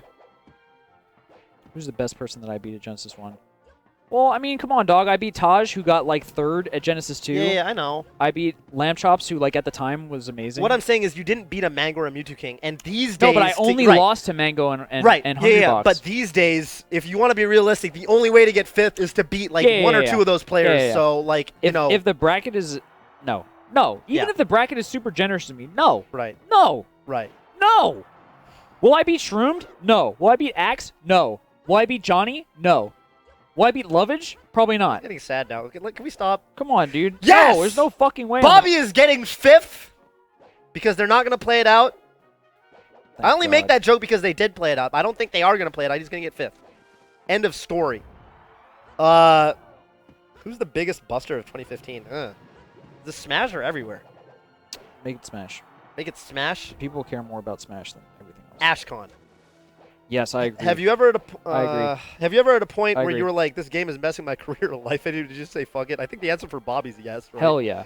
Oh, one of those holy fuck, look at my bank account, or holy fuck, it's 4 a.m. and I've worked in 2 hours moments. Is there an end to Smash, or is it just becoming mainstream now? I mean, now we work at Twitch, so the answer is like, everything worked the fuck out. That's what I always tell people. I'm like, dude, like, I was a fuck up, and look at me now, so Yes, but everything worked out. It's fine. Have you ever made a player really mad at you while working commentary or hosting? Yes. Yes. Who? Smash God got hella mad at me for like just talking about random stuff during his set. Yeah, of course.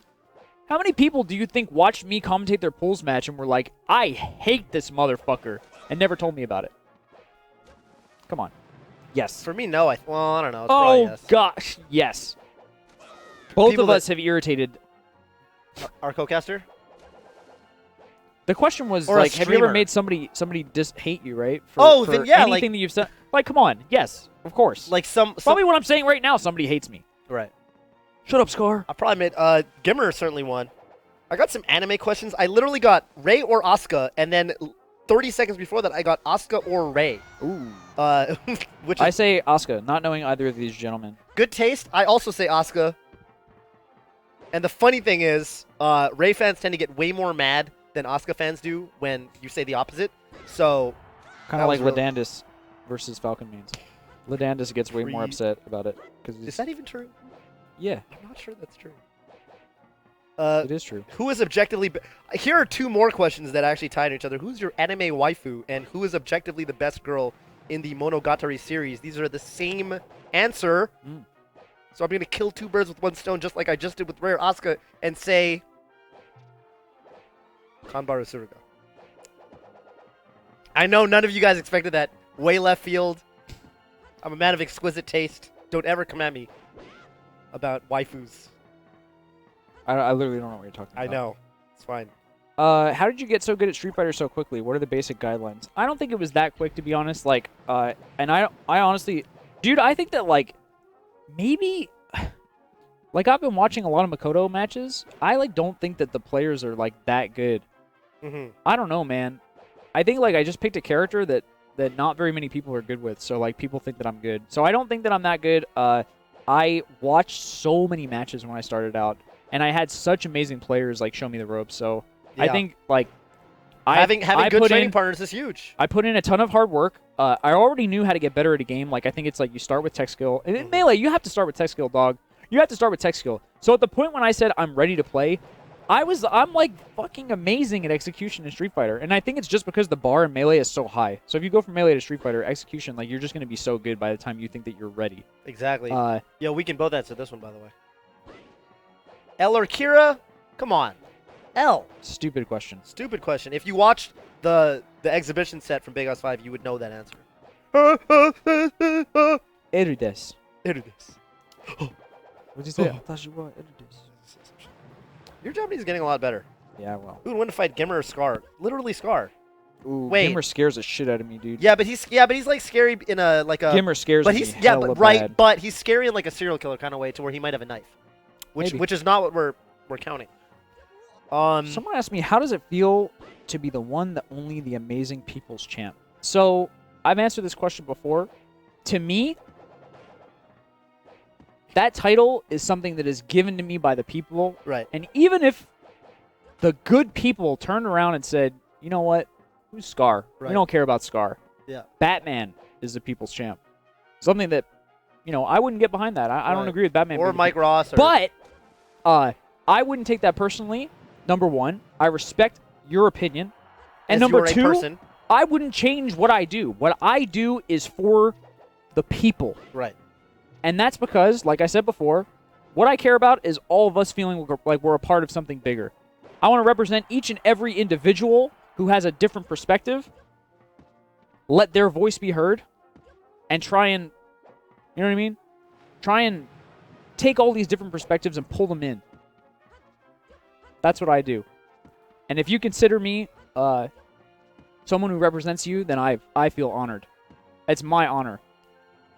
A great man once said, ask not what you can do for the people's champ, but what the people's champ can do for you. Yes, And- I know that JFK said the opposite, but that's the point. The people's champ ain't no president. We didn't get elected. We don't get perks. You don't have to do anything for me. What are you trying to say at this point? I thought you do get elected. I thought that's the point. I thought it's like democratic, like the people choose their champ. You just kind of started. You started just saying shit at like some point. The I point realized is, that you were just the kind of saying point is, shit. Toph, We get the point. I that- know the point. Yes, yeah. I know. No, we get the point. Yes, correct. Yeah, I agree. Good. Thanks, Toph. How do I stop autopiloting? This I is a got great that same question. Yeah. How do I stop autopiloting? I have a bad habit where I always autopilot when I play. I don't know any other way. I've been playing for a year. I just want to know how to think and play. I guess I have good tech that usually carries me, but I don't know how to learn it. Great question. Do you have any answers? Because I have an answer. One thing that I like to do is if you're sitting down with your homie or your homies at a Smash Fest or a session with one-on-one, make some little like tangible bullet point ass concrete goals of things you want to get better at. Maybe you sit down and you say, I want to hit more edge guards than I normally do tonight. I'm going to do everything I do the same. I'm not going to try to get better all around because that's way too hard to do tangibly, concretely. But you just watch their recovery habits and you should know, watching Smash, watching YouTube and Twitch, what to do to cover certain options. Just pay more attention to specific things. I think that's great. I addressed this in Lean Melee. That was if you go and read it, the whole premise of like the second post is I play on autopilot too much. If I can think while I play, I think that I'll do better. That's my hypothesis. What I did was exactly what Toph said. I wrote concrete things that I wanted to get better at, and I said, you know what? If I lose every game, it doesn't matter. Me winning in this practice session, one-on-one, nobody else, I don't have to worry about staying on the TV or whatever. If I win the game, it doesn't matter. Only if I do these concrete things then I consider it a win. So you have to commit to losing, in my opinion. Just commit to playing worse, but only focus on one thing, and in that way, like, you're present. You need to have your brain on. Right. And so if you care about winning, like, oftentimes we just fall back into this, like, mechanical autopilot mode. So I think it's a great question, and I think, like, the truth is, you have to commit to losing, because you have to commit to losing the game, the four-stock game, because you can't think that winning is winning the game. Winning is changing your behavior. And that's an interesting, and by the way, a very interesting, because I'm reading Daigo's book. One thing he talks about is how playing to like figure out your opponent. Figuring out your opponent is something that I think a lot of people, when you download a guy, you feel really smart. You feel great about yourself. Like, man, I'm a really smart player. I got this guy unlocked. I figured out all his habits. Daigo doesn't like to do that because it doesn't make you better long-term as a player. It just you figure one guy out. The extreme is if you only really have your one practice partner and you figure him out, then you go to a major and you don't know how to fight people. You don't know how to adapt fast enough. When you practice and when you learn things, try to think about the game, in terms of things you can do and your character can do, and not how do I beat this specific guy. Especially how do you beat this specific guy in this specific match. That's very dangerous. And it's especially dangerous because you think you're doing something good. You think you're being smart. But really, you're just kind of screwing yourself in the long term. How old are you, Toph? 26? 28. What placement would you give Fox if his shine didn't do any damage? Exactly the same. Fox's shine is not for racking damage. Ready for me, or you're going to keep going? Here's one for both of us.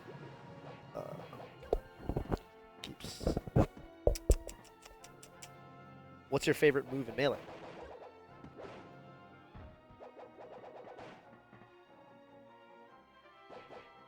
Dude, it's actually kind of hard. I know. It's obviously one of Falcon's moves. Right. Dude, all right, I'm going to name some of my favorites. Marth's up tilt's one of my favorites. Fox's up tilt is one of my favorites. Marth's up tilt is fucking sick, dude. Stomp is god tier.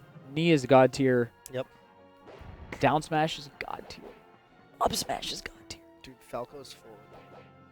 Falco's forward throw is sick. That's my answer. Shut the... Did you say it? Dude, I have to say Marth's up tilt. I literally think it's my favorite move. Dude, but I'm only thinking about tournament characters. Like, think about Mewtwo's Shadow Claw. Yeah, no, Dog, for sure. Shadow Claw is sick. There's different answers based on like the Young Link's aesthetics. Young Link's taunt. It's so long. Aesthetics, yeah, and then there's things that I think are really cool because they're unique to Melee. Think about Fox's laser. What other fighting game has a move that literally has no knockback and yet is one of the best moves in the game? Lame. That's exactly. It's lame, but it's like it's a very unique thing. I don't know. Shit like that's kind of cool. Can you get back to your prime? Can you get back to your prime? No. If I were to want to get back to my prime, it would require time and dedication and passion and effort. I have passion for the scene. I don't have passion for myself as a player right now. Yeah. Do you think I can get good with a mango style of puff? People keep saying I have to play defensive and use bears, etc. But I have a little hope in getting good with aggro puff. Yeah, I think you can get quite good. I think so too. Absolutely, you know. Okay, Ask FM's app does this thing where as you're scrolling, it just like goes back to the top and refreshes your questions, and it's really It's hard really to- frustrating. It's really, Wait, really how come I can't? You should answer my question too. Oh, what's yours? What was it? I don't remember. Me neither. Shit. Shit. Rip. What was the GG. question you just answered? I want to answer it too. Something about Puff being aggressive. You did answer. Oh, you I said yes. This is a good question. As 2016 approaches, what will the Tar and Soph show do to improve? Tar and Soph. I've been very happy with the consistency, the slow rise of quality. Cool. I think this is one of the things that we want to do. We want more participation from you, the good people. Yeah. You know what I mean? Us moving into a better venue, quote unquote, like a better, just overall, you know, consistently wrapping up the production experience. We do obviously need to get a lot better at letting people know when we're going live. And we're like working on that. Yeah, we're going to have better social media. They're all things we're working on. Like, you have to just take our word for it. When you can laugh. There are probably things that we're not working on. Right. But we're working on a lot of things. And we're working on things that people don't know we're working on. But which is the we can important tell. thing. What we should tell people what we're working on. Do we tell them yet? That's the question. No, Let's wait. not about that specific no, we'll thing, tell but you. it's like, Oh, we're, yeah. we're going to get better at social media. We already Right. have a plan for getting better at social media, We for do. sure. We do. And I think participating with you, the good people who are watching, is the most important thing for us, to be honest. Yes. Right? The People's episode opened my eyes. Yeah. How do we get involved? How do we have our voices heard? Scar and Toph, Mm-hmm. this is how. Yeah. What do you think How Mango's... often do you play Street Fighter? Oh, go ahead. He Every plays it day. a lot, every day. What do you think Mango's do to make a comeback in 2016? You think he'll actually do it? We touched on this. It's very dubious, but Yeah, I we think touched on I it. do think he's already making. It's kind of almost like the show. I think he's doing things that we don't necessarily see. And if he wasn't doing anything, you know, we wouldn't be seeing, you know, him 2 turnies deep with Falco only and like experiment. He's doing things. I think he'll be fine. And he definitely has the, you know, mental fortitude for it and the passion for himself. So that's what really matters, right? How do you block out the haters? What haters? I don't know. I've literally met people. So 2 things. One, most of the haters on the internet, at least for Smash, this makes it really easy for me. Most of the haters are 15 years old. It's true. So I just think, and there are a lot of concrete examples of Smashers who, when they were 15, they were just assholes on the boards. And they would, you know, just be outlandish and rude to people, and then they'd grow up and just be super chill. And sometimes I think of that, and then other times I think of I've met a lot of people.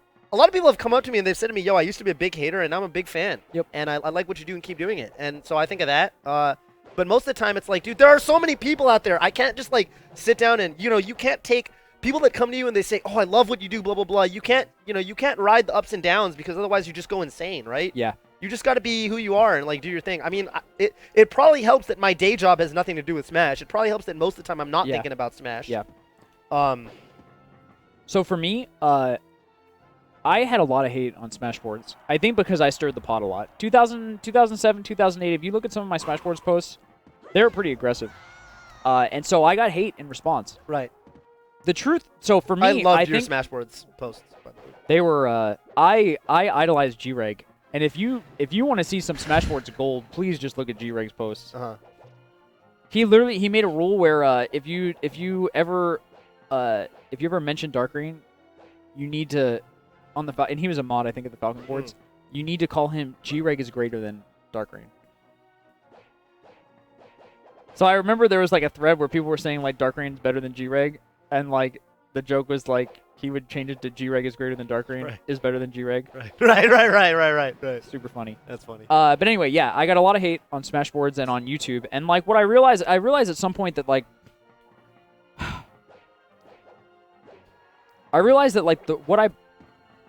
and this is actually kind of not true because it hurt a lot of the time. It was like very hard for me to deal with it. But I think at least in retrospect, what I think about is like the only thing that I can do is control like my actions, right? Mhm. That's all I can do. I can't control the haters, and you know, whatever. I shouldn't be able to anyway. Everybody has their own opinion. They're allowed to voice it. And yeah, all I can do is like, you know, all I can do is handle myself. And I try to think about like in a day, when I look back at like what I did or what I said, will I be proud of that? Like, will I look at that and like imagine it's a different person? Would I be like, yeah, what that person did was hella cool? Right. To me, if somebody says, "Yo, Scar, you're gay," happens a lot on Twitter. Like, I'll just get a random tweet. Not that there's anything wrong with that. Well, that's the point. Being gay is fine. Exactly. Being gay is excellent. It's not even an insult. It's like, well, I'm not. But you know, whatever. Scar, you're an idiot. Yeah. There's literally nothing that I feel like a human being could say that, and I would see what they said, and it's like, oh, that was cool. Like Right. if I said, stay salty, or if I said, you're irrelevant, or like, no one cares what you think, or like, no, I'm not stupid. So I don't say anything. That's all I can do. Sometimes I favorite it. That's my favorite thing to do. I just hit the favorite button. I love the favorite. There's that one guy that was. I did the same. Remember that one guy beefing with us, and we Yeah. gave him super reasonable response because he was kind of saying things that like he made flipped sense. it. He said he was nice afterwards. Oh and no, he not was super not mean. that guy. There was another guy that kept being mean. I do not remember the context. And then eventually I just started favoriting his tweets. I was like, all right. Yeah, just favorite it. Because he was saying things so- that just did not make any sense. Yeah. I think that's how you do. And I think this is an important question, so I wanted to spend a bit more time on it. Yeah. Because everybody gets hate, and it really breaks my heart if a player stops playing, especially if they're getting better, because they're seeing negative things on the internet. It really hurts. Yes. When you think about Brandon and Phil, they stopped commentating because people would like go on their YouTube videos and like shit on them. Right. It became cool to shit on them. Imagine a world where D1 just quits, right? Right. Because like, you know, he gets some hate on Reddit. Right. So yeah, to me, everybody has the right to, you know. I mean, we were the cool people to hate. Imagine if we quit. We wouldn't be Sure. here. Yeah. We would be gone. We'd be gone. So Peace. so that's one thing. I wanted to say my Hufflepuff answer to the question too. Go ahead. My Hufflepuff answer is that like, and PPMD actually said this to me. I was asking him about like trolls and what he thinks about it. He was like, no, don't call them trolls. Call them people. They're people. To me, it's like from now on, like from a while ago, is like really when I did the feedback threads. Even when somebody said something like mean, Mhm. what I try to do is if they truly say something like, Just disparaging purely. yeah, like I hit the mute button because your commentary was so bad. It's Right. like, There's nothing I can draw from this. but I actually find that if I ask them straight up, if they @mention me, it's like most people who really believe that probably just wouldn't @mention me. Right. And be like, LOL, the Scar guy's an idiot. Yes. But if they @mention me, I've done this a couple times where I reply and I'm like, you know, sorry about that. Sorry Is about there that. anything specific that like that I can do to did be better next time? Yeah. And I've honestly gotten some pretty good feedback that way. Sometimes people are unreasonable. And that's part of the dealing with haters thing is like one very important skill I developed was learning how to see criticisms without being emotionally Yes. offended. Yes. A lot of the haters on Reddit, even the really mean ones, have the really something mean to ones. say, have a little tidbit of like a little nugget that you should maybe take away and learn from in their big blurb of hate towards you. I think this is like this happens in anime sometimes when somebody just looks at you and they're like, "I'm not your enemy." Don't they do that in anime? Yeah. I'm not your enemy. That's like people in the Smash community are not my enemy. Right. So, yeah, I think it's important to give people the benefit of the doubt. Yep. Some people are just dicks though. Oh yeah. I have a pretty good question. Yeah. I don't have a really good answer. What do players like S2J, Lucky, SFAT, Ice, AMSA, etc. have to do to break into the top Same one. echelon? Got that same one. I think it's a great question. It's really hard to answer. It's really hard to answer because it's player by player. Lucky, Mango, as he's gotten for example, Mango as he's gotten better has started to do more and more guaranteed stuff, or at least it's the same thing. Like not change who he is over it, but like incorporate stuff into his style. He's even started kind of like ledge dashing sometimes, right? Mhm. Shortening. Shortening? Right. So maybe some of those things like look when I watch Lucky get a grab, he gets a grab on FD. You know he doesn't chain grab it. You know, not that he needs to start chain grabbing to win nationals, but it's like. You know, maybe he needs to draw something from the Swedes, like in a holistic sense, to become better. Yeah. For example, Amsa, hard to say. Well, Amsa's like he goes Pick a to better two character. tournament or right, and he goes to one tournament a year, so like maybe go to more tournaments. I don't know. Yeah. It's hard, but I mean the overarching thing is just like being really consistent. I mean, I think the player that's probably the closest now to me feels like Plup. Yeah, Plup's so good. 'Cause he just has like a really solid style. These young links are idiots right now. They're not really. They're not even fighting. They're like literally chasing each other, and they're doing it really poorly. You know what? This wait, is let me answer it because I didn't answer okay, yet. okay. To me, it's like, it's not what do these players have to do to get there. It's like let's just look at what the top players actually do have, and then you can see like are there elements of that missing from the next level. And so I think if you do that, it kind of becomes clear, right? It does, but it doesn't because I asked this. That. I was co-commentating with PP at the Foundry when he was here, and I asked him a question that I'm really glad I asked him. I asked him.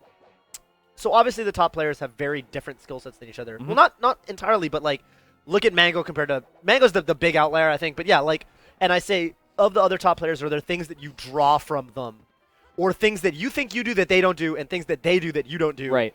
And I don't want to. I'm gonna butcher his words, but like, I mean, the short answer was like yes, and I think it does show that one, our top players are not all perfect yet. None of them are. No way. Yeah. Two, they all have things they can learn from each other, and Yeah. and three, that likewise that obfuscates the answer of how other people need to get better, because there's still a lot of ways to get better at Melee, which also is why I think it's fun to play and watch. So Okay, to me, each of the top players, like, not only do they have the basics covered, right? yeah, right. The basics, yes. Like, when you look at S2J, when you look at his edge guards, come on, dog. Right? Yeah. Like, those are stocks that you could have taken. Right. And each stock that you could have taken, it's like, you add up each and every tournament set. That's how you get, like, consistent top 8 placings. It's not by, like, you know, it's not by these explosive combos or these great reads. It's by each and every time that you have an advantage, you make it happen, right? Right. Armada will kill you 100%. Leffen will kill you 100%. Mango has amazing edge guards. PPMD's edge guards are like robotic. Hungrybox never misses an edge guard. PPMD, like, come on. So they have most of the fundamentals literally covered. So Yes. if you don't have that, like, automatically that's one thing that you need to do. I can even point at Lucky for this, right? An amazing player, but like there are times when it's just like, why are you doing what you're doing? Right. He also just like seems to just not be as consistent. Sometimes tech skill consistency, it's like that's another thing. I also think that like for each of those players, you can point at something in their game that they literally like they push the whole game forward. Armada has done this so many times. Armada's Peach defined Peach. So like Even with Fox. he did not look at each and every one of us who are starting out. Like even me, when I think about how to get better, I want to watch some Johnny videos. Right. But this is even something that I did when I feel like I was in the top echelon of Falcons. I didn't only look at what they did, right?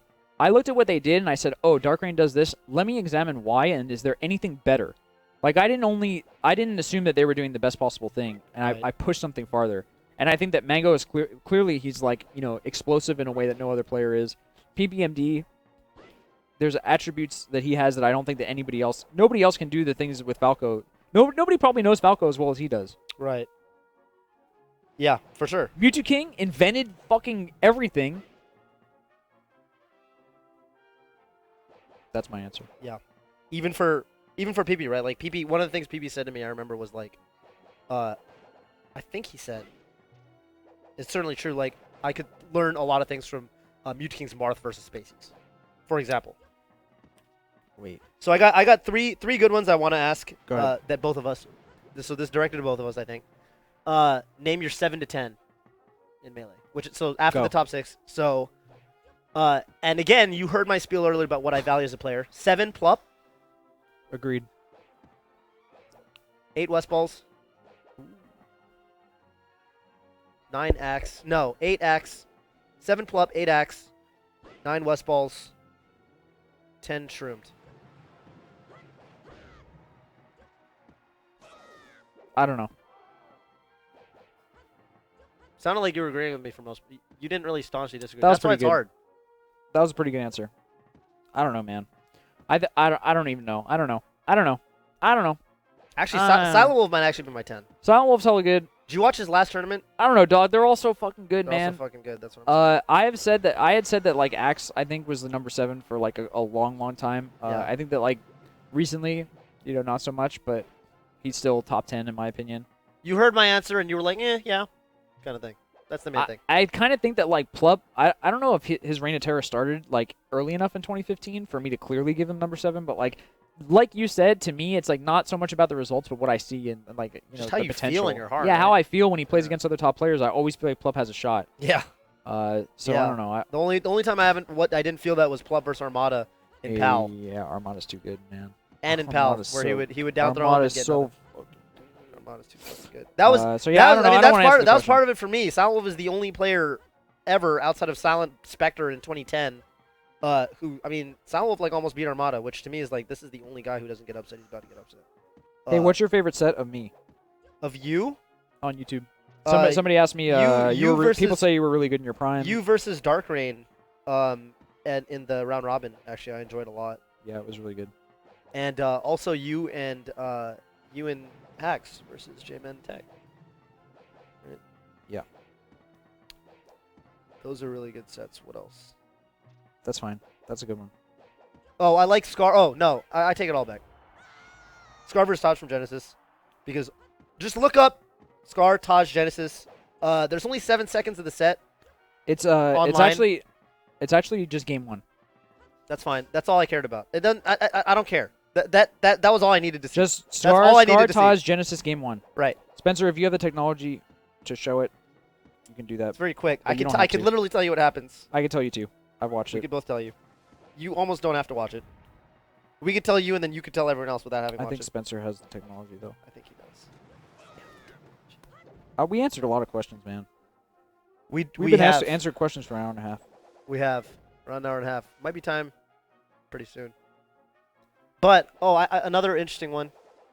Almost not even that interesting. But if they asked me if you could change one thing about Fox, I actually want to do both for both of us.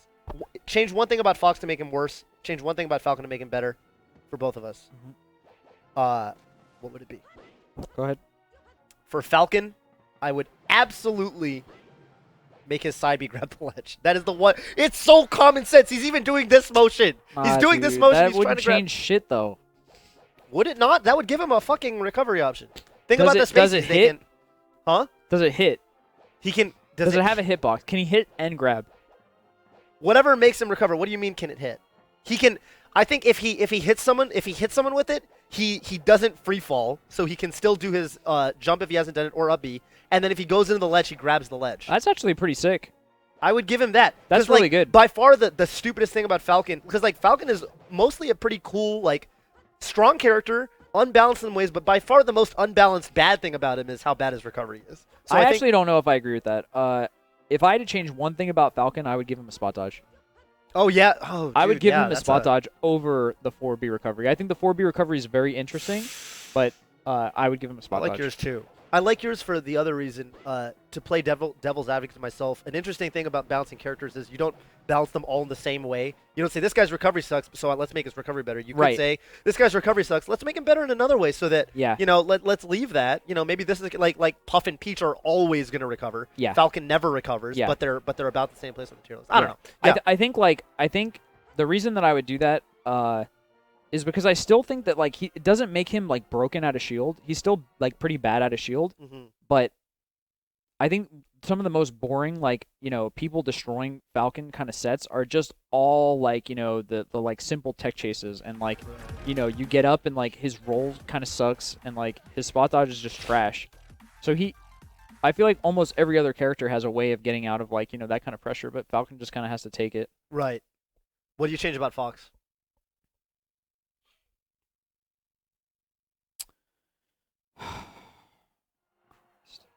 I don't know, dude. I could say so many things. The cop out pal answer is like make up smash weaker, Nah, but like. I don't think that up smash is. I mean, I play Falcon, right? But I'm how, literally what, the heaviest character. So the in answer game, is like, so. what's your goal to? The answer comes from what's your goal in making him weaker? How do you know I want to make him weaker? Right. That's one thing. What if I want to make him stronger? Right. Make sure, give his laser stun. Man, That's what would horrible. Melee becomes an awful game. What would I change about It's an awful Fox? game. Wait, did you answer it? I haven't answered it. Why Yet. don't you answer it, dog? You're gonna make me think about both of them? I was okay. Oh, you answered the Falcon one first. I answered the Falcon first. Well, I was gonna say just off the top of my head, and this might be just a silly bad answer. Trade these with Fox and Falco, and give Falco the fire instead of Fox, because Falco Yeah. needs it. God knows Falco needs it way more. Yeah, But I don't like buffing Falco either. Yeah. I don't Yeah, like that right. idea. I almost think that if you swap like the length of the recovery, I might feel better about it. Yeah. Like if Falco had a longer up B and side B and Fox had a shorter one, Fox had a shorter one. Yeah. I think that would be interesting. I don't know if it would make Falco too good. Right. I think that like Fox is so sick. I think that his recovery options are so good. I think that's the thing that frustrates me the most. What if I feel like he has too many. Why do you have shorten and side B and up B and 7 million angles on up B right. and shine stall? I wouldn't get rid of Shine. I think that Shine is the sickest move. Yeah, it's I think that Shine is such a sick move. Right, that's the thing about game design, right? Or game balance is like you don't take away people's cool. That's the thing that a lot of modern fighting game developers are bad at. You don't take away their cool options. Right. Take away something that makes a character lame. That's stupid. Yeah, like so. PM did something where they added landing lag on up B. You know, like when Pikachu up B, his landing lag. Yeah. So that Fox couldn't Sakurai combo. So something like that, for example, I think. Yeah. I don't know if I would do specifically that, but that's like a good way of thinking about it. Sakurai combo, something like almost everyone Pretty hates. lame. So like, I feel dirty when I do it. Oh, man, I really don't know. I think it would be interesting if Fox had a worse spot dodge. But it wouldn't change that much because like he has Shine. Like, well, so it's like spot dodge Shine becomes weaker in what I'm imagining for his spot dodge. yeah. Like, because it's not so fast. Right. Yeah. That. I think that's good because like you don't. First of all, if you have to roll as Fox, like that's cool. Right. Roll is way more vulnerable. It's and it not doesn't a, lead it's to not a cheese. momentum shifter. The way that like spot Falco, dodge like Shine, Falco, yeah. Spot dodge Shine is such a momentum shifter where if the aggressor is off by even a fraction of a moment, yeah, Jesus God, yeah, spot dodge Shine, yeah, real strong, kind of like Tekken Play Shine. That's a good one. It's funny how you think of things. I'm not saying this sarcastically. It's cool / funny how you think of things from a Falcon player's perspective. You're like, my character is a bad spot dodge. Let me give Fox a bad spot. Let me see right. what that's like. How's this feel? Because like, dog, I'm tech chasing your ass. Yeah. You realize with Falcon, like if you spot dodge, you just get grabbed again. Yeah. If you grab and I spot dodge, if you hit grab again, you'll grab me. What is this? Hey, how long do you think that it takes for a player to go from beginner melee player to competent? Depends on that. We have Chris Best at the office. He took him 6 months. 6 months? He was a noob, and now he's. Dude, I would call him competent. And dude, in April, you know his tournament losses in April to Crimson Blur, Atrioc, Golf. You look at his spot on the Garpier when the Garpier got frozen in time. I was 8th. You're somewhere up there. You're like 10th or 12th or whatever. He was 190 something. Jenny, for reference, is high 100s, like 110 something. So he was real bad back in April, and now he's taking tournament sets off ranked players. So that's a huge jump. Yeah, I don't know. It's all about just how you. I think there's more resources now for people to get better. People have I feel like when I talk, even when I like look at stream chats now, like at big tournaments, I feel like a lot of people have a very general sense of like what people are doing wrong and what you need to do to like not suck. So I don't know. I think these days, shit, man, you can pick the game in a couple months. You're like pretty good, and you can go to a Smash Fest or a tournament, like have fun. Yeah. Set goals for yourself. I play a lot of people who haven't been playing that long that I'm like pretty impressed by. So, which is cool. All right. If you had to give Toph a title, such as the People's Champ or the GOAT, what would it be? Someone said this in Twitch chat. Sorry I can't give you props, but I think the Chameleon is a good one. That's like what we talked about earlier. Toph the Chameleon. Why do you hate low tiers so much? Fuck low tiers. Wait, let me actually take fuck low tiers and lengthen it to about 20 to 30 words. Generally speaking, when low tiers win, it's because of gimmicks. That's just how it is right now. And people don't like gimmicks. People don't like gimmicks in the top tiers. But we're, as a community, generally speaking, people feel better about what they just watched when someone wins based off of just good play than, oh, that guy didn't know that little silly thing and then he lost because of it. It's hype, but like all in all, Melee would not be as big of a game.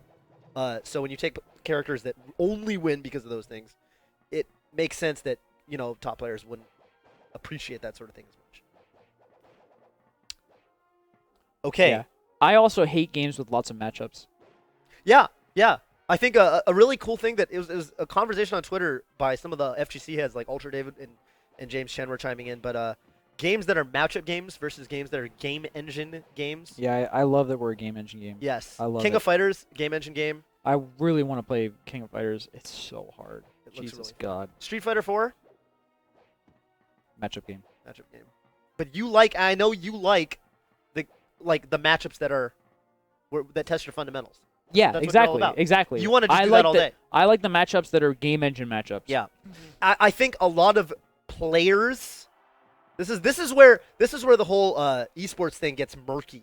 A lot of players of games, competitive players, like testing their fundamentals, testing the game engine features of fighting games, and don't like figuring out weird bullshit matchups, figuring out that one tactic that you watch an anime and you get the one-off villain of the week. This guy has the power to fucking turn the floor to ice, and now the main character has to figure out how to beat this guy, even though the guy turned floor. Like, that's fun to watch.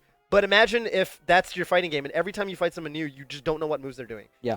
That's silly. So frustrating. So a lot of players like testing fundamentals, but a lot of viewers, it's hype to see this character come out of nowhere, and this guy doesn't know what he's doing, and he gets embarrassed on stream. That's really hype, and it's really good for viewership. But I think that's one of the biggest things that players and viewers will disagree with is the excitement of low tiers winning stuff. Would you agree? I heard most of it, but then I saw an interesting question. Sick. So What was it? What was the thing you asked The me? crux is that players generally like fundamentals. Yeah. Viewers generally like. Yeah. I think that viewers want to see fresh. You know what my most viewed video on YouTube was for a long time, and maybe still is, was What? when I played and beat Mewtwo King's Mewtwo and Roy. You know why? Because they're like, 'Cause holy Mewtwo shit, and Roy. Mewtwo King's going Mewtwo and Roy. That's nuts. A lot of people are drawn to that. Someone asked a really good question. Yeah, I agree with what you're saying. Someone asked a really good question. I don't know the answer to this. In regards to PAL versus NTSC, this is actually not exactly the question that this person is answering. Just saying, like, assuming Melee HD never happens, should we combine changes from both games to create, I don't know, Yeah. a more balanced Melee, the best Melee, quote unquote. That's so hard for me to answer. Literally, Because I could see NTSC, I could see PAL, or I mean Melee HD, if it's ever done, which it should be, being PAL. yeah, I'm gonna sum it up. It literally depends on the execution. If you do it right, sure. There's danger. The only no part of my body is like, what if it gets done wrong? Imagine Melee with patches. They would have taken out all the fun stuff. That's literally exactly what I that's say. the I danger. say literally don't touch it because I don't trust anybody I to don't trust touch it. it with a But- gentle hand that needs to. You Yeah, know what I mean? But theoretically, Really considering if you do the it right, people, the viewers, like the not catering to anybody, right? Letting Melee exist as it has. Yeah. Because it's only grown as it is. Like, I don't know. Yeah, dog. Don't take away what's beautiful about it. Yeah. And I don't trust anybody to add to it without. Exactly. But if I did, if that person existed, and if people did it right, then sure. Theoretically. Okay, I want to do one more question that I think both of us can. This is a good final question. Unless All right, last you have anything question. really good, and then Last we're gonna question, go to our and set. you know what? We're gonna. I think we have some interest in doing this, like just randomly Yeah. after work, during lunch. Right. We'll just kick it. We'll open up Ask FM, and we're gonna answer some questions. Right. So this might be a So repeating this might thing, not be the last time. But the last question I want to do, and I think Bobby will probably have more input than I do even. But the last question I want to do is 2 words: hack story ?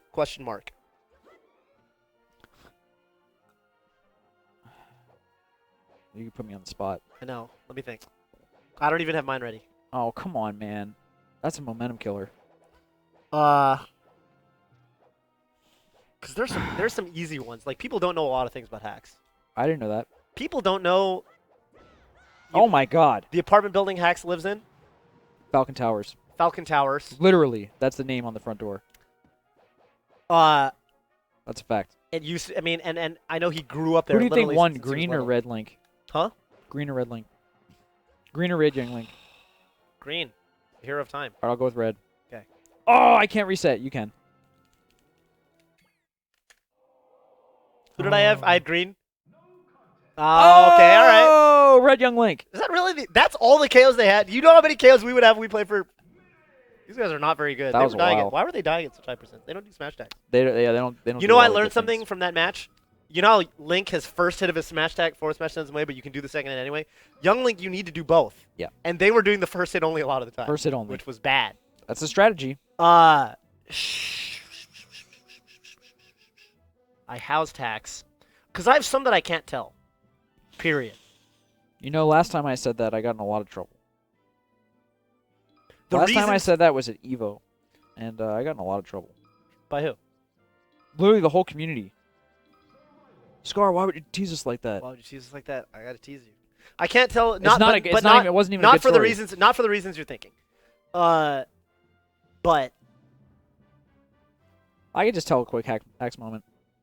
I got a little quick one too, a little funny one. It's not. Mine's not that funny. Okay. So maybe I should go first. Yeah. Is yours probably better? It's more just whimsical, but go ahead. Just go.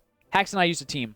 Yep. Pretty often. Yep. Some of my, to be completely honest, Aziz, if you ever watch this, some of my favorite moments ever playing Melee was teaming with Hax. I love Double Falcon, and I think that Hax is like. And it's funny because he got hella salty when we lost. Yeah. And he super duper felt himself when we won. Yeah. So it was and you were just kind of along for the ride. I was kind of just along for the ride. It's actually really true. So anyway, he had this thing where, even though I think that I did it more and I was better at it, jump off and weak knee up air, I literally think I taught him that. Yeah. But at some point in 2009 or whatever, he called it the Hax. And so that was fine, whatever. When we were playing teams, we literally had a way of talking about edge guarding because Falcon is a character who, especially versus Spaceys, and I think in every matchup, if somebody recovers carelessly, Falcon can literally just kill you because he has such amazing aerial mobility. Right. So we had this thing where it was we noticed at some point that one of us would go off stage and do the hacks. Yeah. And somebody would just jump out and shine spike us or just hit us one time and we die. And it's God damn it. Yeah. Fucking Falcon. He can't make it back. So this is a great story. Oh, you think it's a good story? I know this story. All right. Well, I undersold it maybe. Keep going. So we decided that literally what we should do is if we stopped going off stage, we started to lose because we just had no killing power. Falcon also in teams, I think he has much worse killing power because his combos are kind of more drawn out. Even if I get an up throw on Sheik, it's a guaranteed knee at 80 or whatever. But what are the odds of the teammates just watching as I go hoo-ah, full jump knee? You get hit out of a lot. So we realized that we had to do it, and so he would jump off and he would do the thing, and he would get killed, and he would be "Yo, Scar."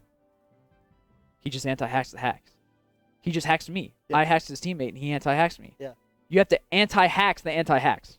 Yeah. So we just literally had the counter hacks. Every time that anybody would go off stage, it was "Yo, get him with the hacks. Get him with the hacks. Yo, anti-hacks, anti-hacks." So anti-hacksing the hacks was a thing. Right. It was one of the core strategies. And then anti-hacking. scarring. Anti-hacking the anti-hacks. Yeah, because I would hack somebody, I would get anti-hacks, and then hacks would hack the anti-hacker. Haxer. Haxers. Yeah. I know exactly what you're talking about. And of course, I couldn't argue with hacks and say, "Yo, dog, that's actually the Scar." Right. Because it wasn't. Right. It's I think kinda, Isaiah probably invented Yeah. it. Right. There's that Whatever. too. Yeah. And But, that was just anti-hacks who the wore it hacks. best, who did it best. I feel Anti-hacks the hacks. Yeah. I knew that as the hacks. So even before I Branding is a powerful thing. branding is. Oh yeah. Stage scarring. Stage In scarring. Brawl. That was you. That was me. Weird. Scar jumping. Me. I knew scar jumping. We know is you. I literally Stage scarring. I Did you invented try to it. play Wolf in Brawl? Is that why? Wow. I literally invented it, and I showed Mewtwo King, Ooh, and he was like, "This is dumb." Guess my first Brawl main. And wait, I need to give you some context. Lucas. Wait.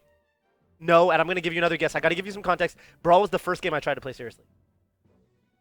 How am I As supposed in, to answer this? I'll just Toon Link. Ooh, Toon Link. Dude, I love Toon Link. Anyway, my first ever Brawl tournament beat Vicious ass with my Toon Link against his Brawl Falcon. He tried to combo me at air not out. That didn't work. Woo! Literally nothing works. Get fucked. Anyway, my hack story is a little more whimsical, a little silly. But I housed hacks for a week at the time of Do You Fox With It? Mm. And two funny things that happened. One, hacks, so I would go to work, and Hacks is a guy that, I think Hacks is I find that he kind of takes some time to adapt to new things. Do you know what I'm talking about? He's kind of got his way of doing things, that you introduce him to Yeah, something new, he's and very very stubborn. and he's kind of whoa. He's very stubborn. So I took him He to wants this, to play the way he wants to play. exactly. I took him to this burrito place in San Jose called La Victoria Taqueria, a.k.a. La Vix. Any San Jose resident will tell you. Amazing burritos. I took him there day one I was there. And then I was like, and he liked it a lot. And every day I'd go to work, and I'd come home.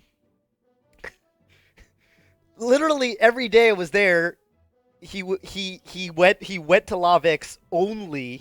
There are a lot of great food places around my house. He literally had a fucking La Vix burrito every day I got home from work. And some days he had it for lunch as well. He managed to go to La Vix more than I had gone to La Vix in my entire year plus of living in San Jose that 1 week.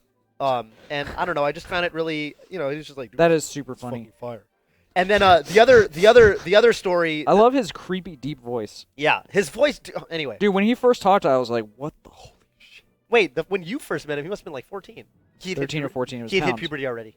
Ooh, Borzuka just subscribed. So Thank you welcome to so the family, much. Borzuka. But the story I was actually going to tell was the story of how he actually won that tournament, because he was already, Hacks, like he's like on a good day he's like, I don't know, the best player in the world or some shit. But he's prone to, like, his hands hurt. He's got sleep issues and stuff. These are all public, so I'm not putting him on the spot or anything like that. But he hadn't gotten much sleep the night before finals day of Do You Fox With It.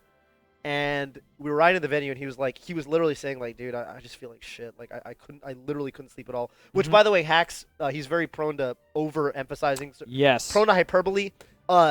Literally, that morning before we left for then, he was like, Toph, I was awake the entire night. I didn't sleep a single minute. I was awake all night. And I was like, I literally Hacks. woke up in the middle of the night and you were snoring.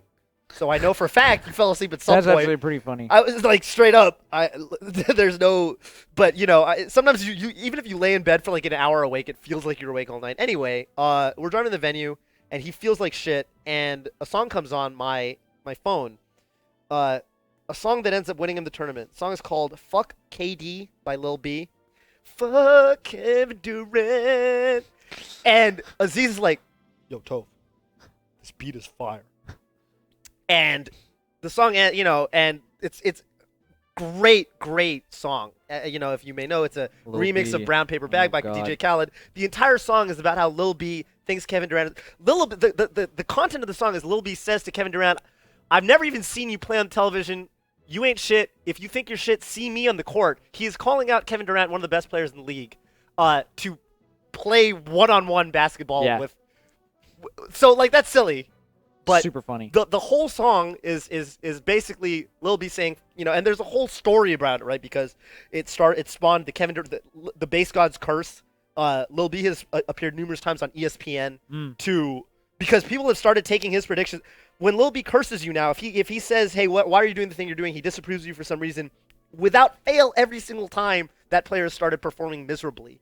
He was at he cursed James Harden, and then he was at I don't remember who he was playing, but anyway, point being, legendary song. The second verse isn't even Lil B rapping. It's literally Lil B talking really fast and kind of like just the way I am now, like not rhyming or anything, and he's just shit talking Kevin Durant. And the beat is just like literally top 5 beats in all of hip hop. And the song ends, and Hack's like, "Yo, can you play that shit again?" And so we put it on. Long story short, we played on repeat through the car ride. And by the time we get to the venue, Hacks is so fucking pumped that he's like, "I'm gonna fucking win the tournament." And fast forward, and this is a hard tournament to win because a lot of top players and Mute King's there, who Hacks had yet to beat. Mute King gets knocked out by Fiction and Silent Wolf, and Hacks runs a train. Steamrolls through the bracket and runs wins the train. Runs a train and wins the tournament. And to this day, every now and then, one of us will hit the other up on Facebook and be like, "Yo, remember when Lil B won you Do You Fox With Do You It?" Fox With It by virtue of making Fuck KD." And So he's like, that's "Yeah." my hack story. Yeah, I remember that. Yeah, I remember that shit. All right, let's do it. But without further ado, that was the Toph and Scar show, answering all of your questions. Maybe there are some unanswered, but Probably not. Probably literally I answered, think we answered every question. Single one. And so now we're gonna play some Super Smash Bros. Melee, and I'm gonna beat your ass. All right. Spencer, how are you feeling, man? Are you still with us?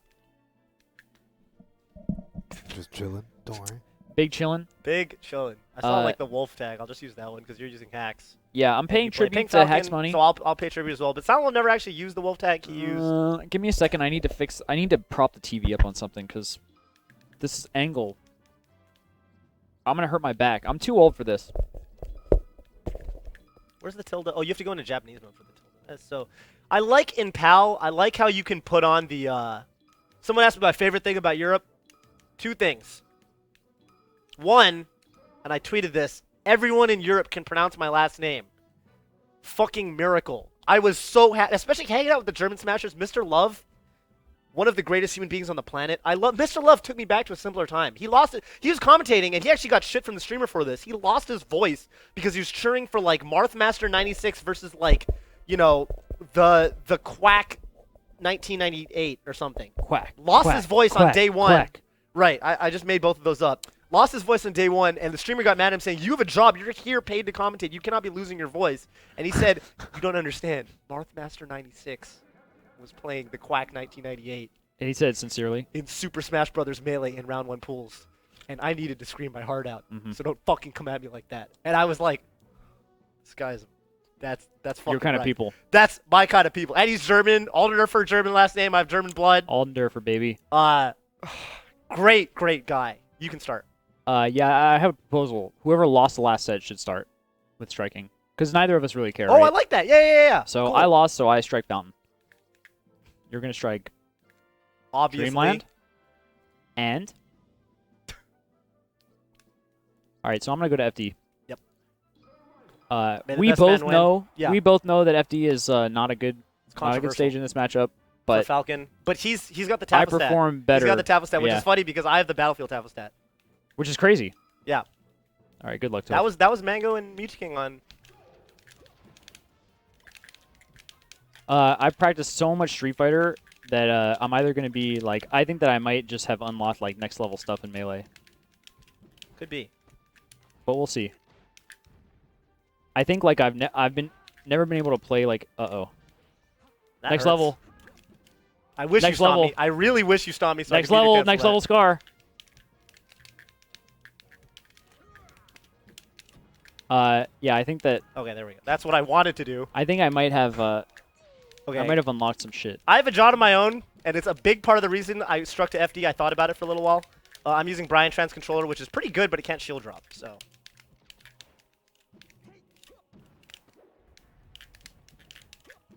Nope. No sound? I think it's just quiet.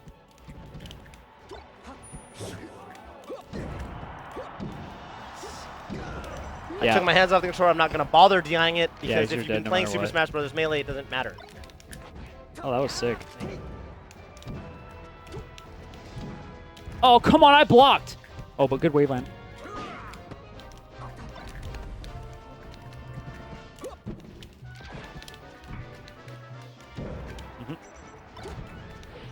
Good dip. Thank you. Oh, nothing I could do about that one. Sometimes KISS. Dude, Hey, PAL, Spencer. I had to think really hard about that one because I'm used to PAL now, and that move kills you at 160 in PAL. On Dream. Dreamland. Oh no, big combo. Oh, I wiggled out, but I didn't fast fall.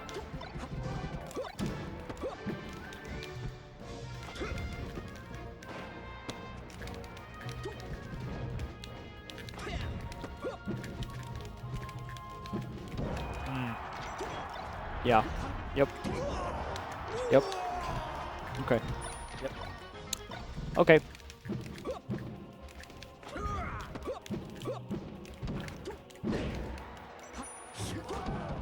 Come on. How much damage did I take for that?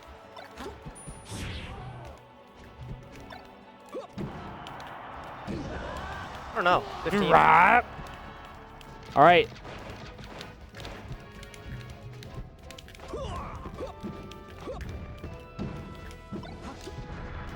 The hacks. Get up attack.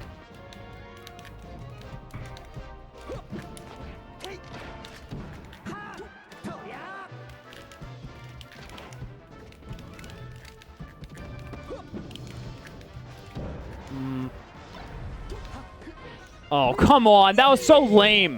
That was a 50-50. Because if you had upper That me, was I die. so lame. If you did the upper, I die. I put it all on black. Yeah, I was thinking that you wouldn't go that deep. All right, what do you ban? I was thinking you weren't thinking I would go that deep. I ban Dreamland. Let's go Battlefield. I actually hate this stage versus you. I don't know why. It's hard. No, yeah, no, I know, but I don't know why I win. I don't know why I'm good at it. I guess I play on it a lot. I guess everyone plays on it a lot. Because it's 2015. Yeah, 2015 sick like that. Oh, that was so dumb by me. Got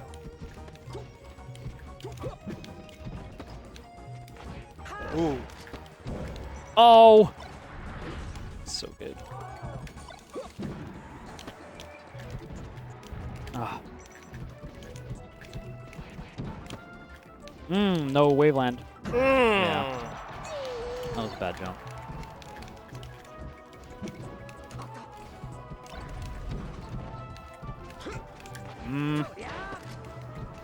Yeah. Oh, okay. We'll My take it. jump didn't come out. I think I might have died anyway now that I'm thinking about it.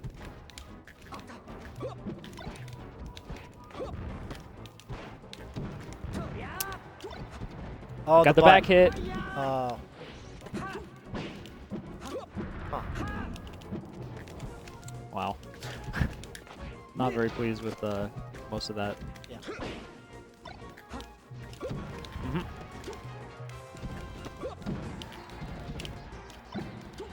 Yeah. Okay. Good edge guard, Scar. Good edge guard, Scar. Good shit, dude.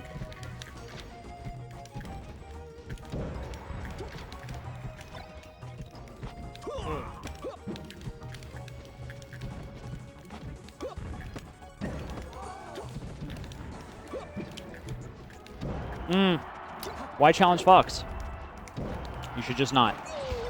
Right? You should just let him do whatever he wants. And just say, alright, Fox, you're the best character. My bad. Oh, good Falcon kick. I tried to run left. What a Falcon kick. What a Falcon kick. Falcon kick. Oh, the laser. Shield. Stupid shield stun. Why? The laser should not have shield stun. Yeah, I know. It's weird. It trips me up, too. The worst is when you're doing tech skill between stocks with shines, and they laser you. I clearly just had a free grab on your dumb Fox. Ah! Wow.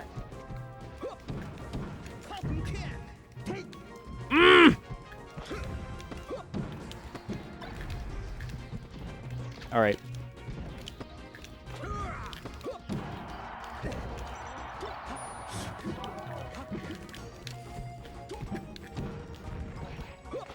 Oh.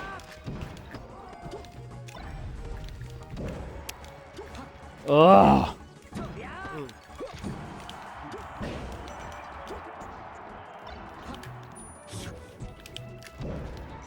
I'm so angry at that. That reverse up air didn't hit. Oh, I went up! All right, time to... An exercise in clutch, ladies and gentlemen. Atriarch here. A fellow German. A fellow German. A tip to the A viewers. man I can trust. If you ever feel stressed out, take some deep breaths. Everything's going to be all right. Everything's going to be great. Let's go back into some Super Smash Brothers. Really? I'm going to go back to Battlefield, and I'm going to play confidently. Ready, go!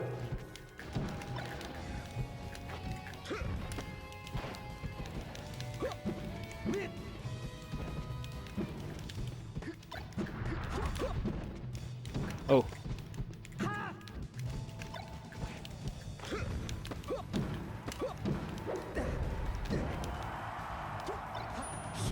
Oh, good forward tilt. Wow. That was super impressive. The forward tilt. Yeah. I don't think I've died to that in a long time.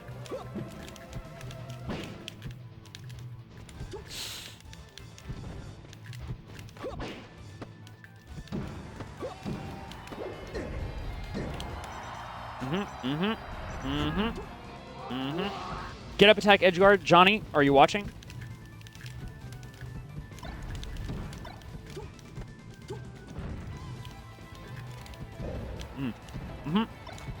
You caught my jump. I almost paused. That would have been bad. It's okay, I'm not left.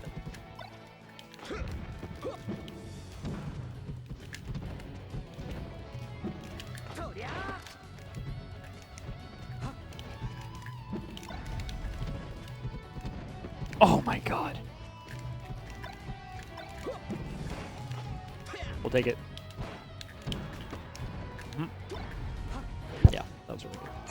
I tried to up air you. It just wasn't fast enough.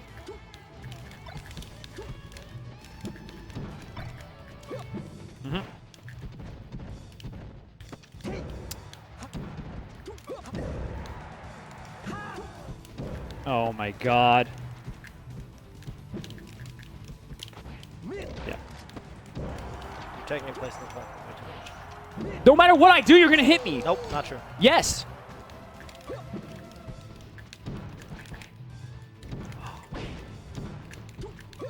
That was a bad double jump.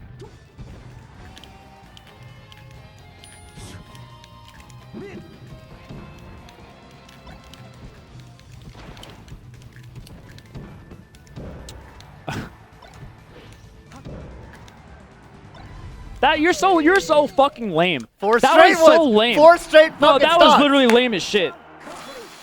I don't understand how Fox players like feel good about that. I feel so good about that. You cannot Tekken platform everything. It makes it so much harder to protect the side. It's like Captain Falcon. It's like, oh, you can cover everything on reaction. Run it back. Run it back. Run it back. Run it back. Run it back. You're right. Run it back, You're right. Spencer. Run it back.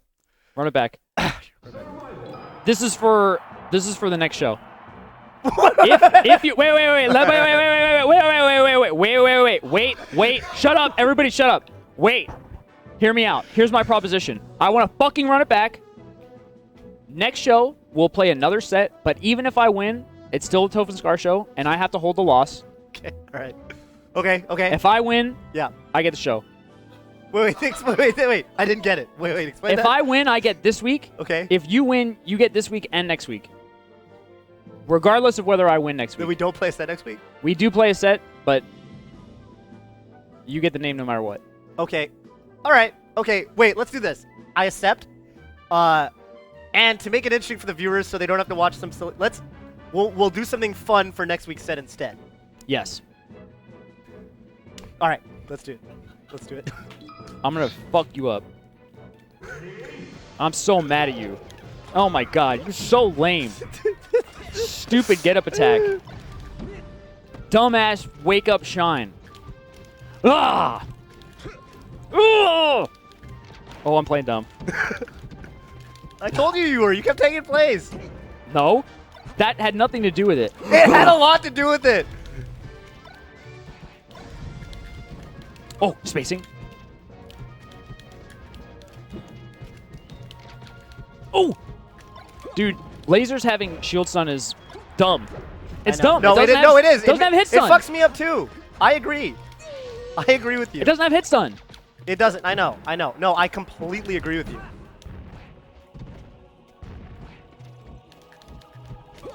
Okay.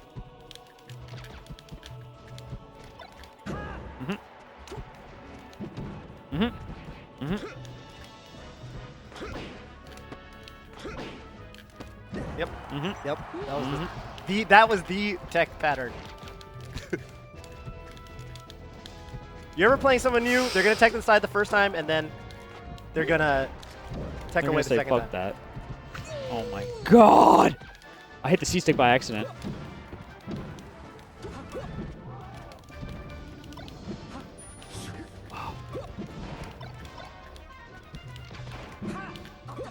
Reads. Yep. Correct, good sir.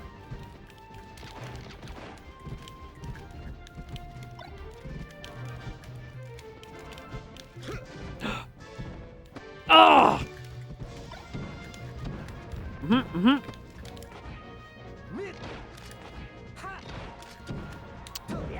Oh, you got me with the fucking shit. Fox wants every time.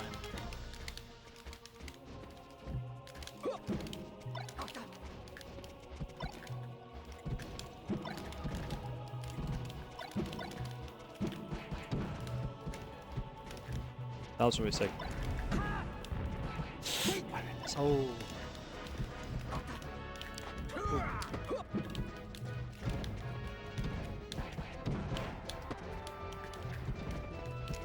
Ah! Ooh.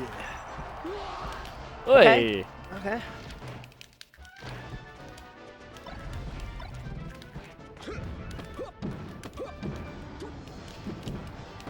Good tech.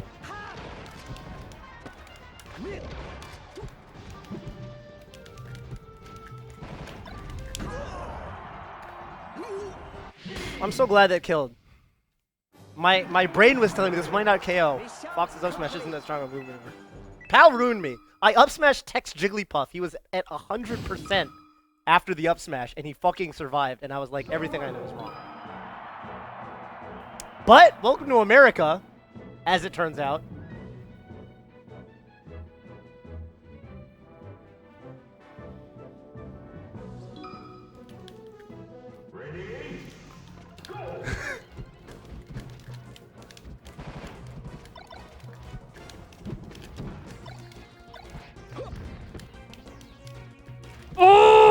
I know. I saw it. They all saw it.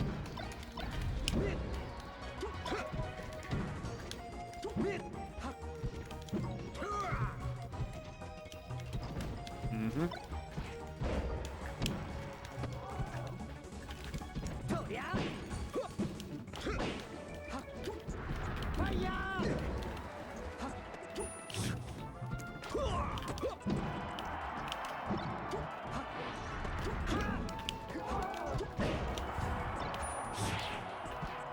All I tried to do was get down and block. No. That's why I did that jab.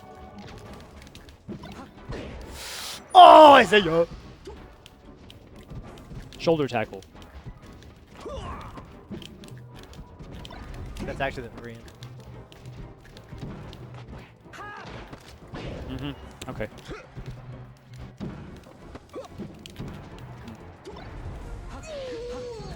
You've been recovering like that.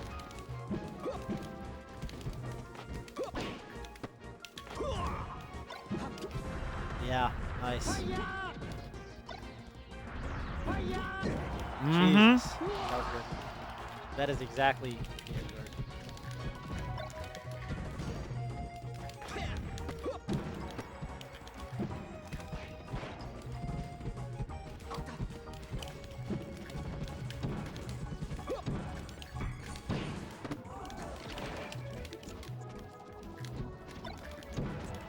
No.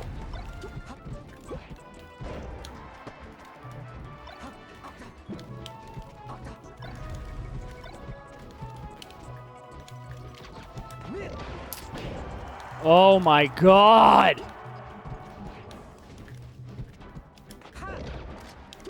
Mm. I didn't even try to double jump. I know you tried to DI. That's the trap. You're so dumb. Fucking get up attack. Oh my God. Tekken.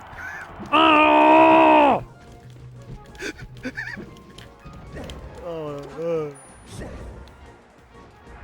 I hate everything.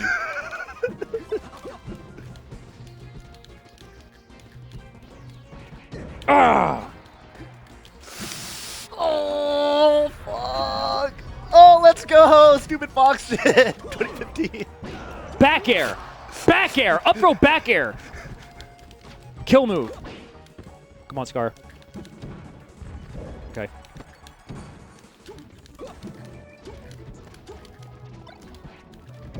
Mm-hmm. You're back on the stage.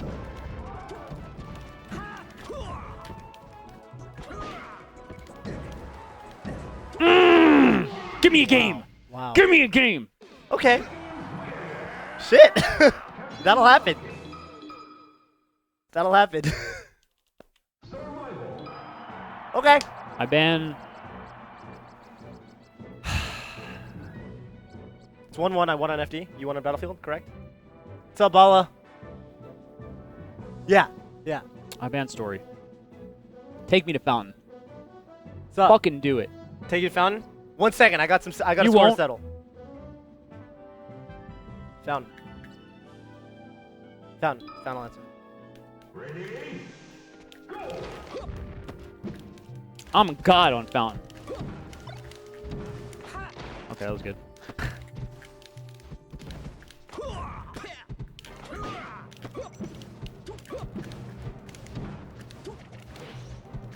Ah! Wow.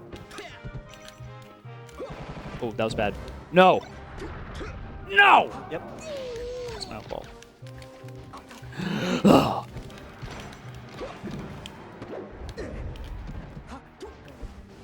I'm okay. I just want the damage.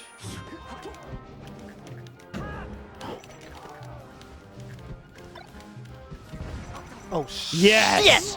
Shit! Yes! That'll happen. The Nair trap. Nice. Thank you, Bala. What do you say? Said Toph, you're the bomb. See I'm you, the dude. bomb. We're both bombs. You sound right when you say it like that.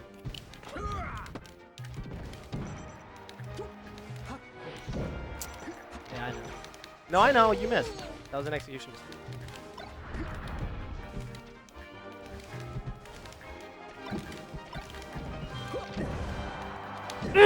Okay. Yes! Okay. Oh, I agree. the power.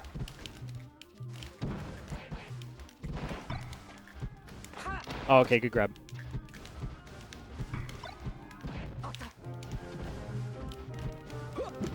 Okay, this is all bad. I'm stuck on the platforms. Get me out of here.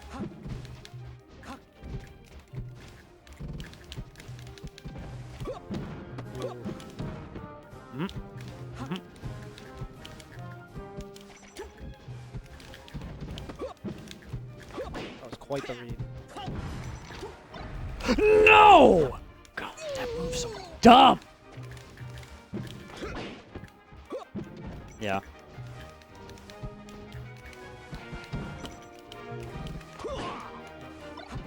Oh, what a... Ooh. Oh, Counter- that's boot! Counter hit. Counter hit. Blocking.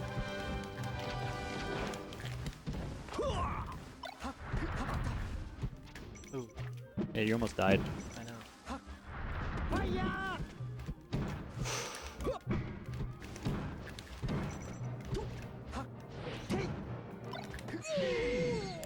That ledge. I literally can't believe you took that. If I were you, I'd feel embarrassed about my victory. I do. Good. Good. Only for a moment, because stewing in embarrassment is a bad way to ensure I play well the next game. All right, 2-1.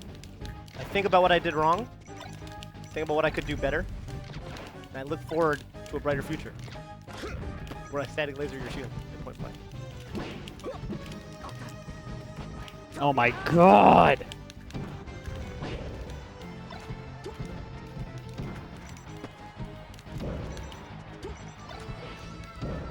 I wish I didn't play this character.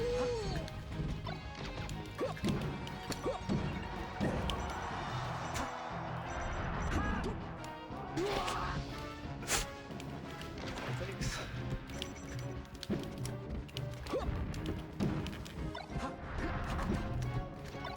Why can you grab from that far? I don't know. Dr. Mario grabs further, ask him. Dr. Mario sucks! Yeah, cool. Cool. What a great...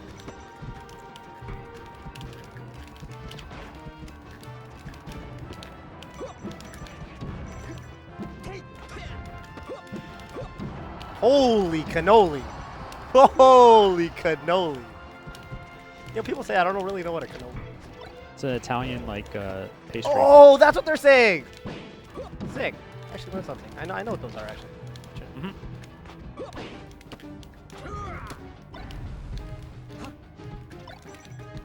Rolling, rolling, rolling, rolling. What?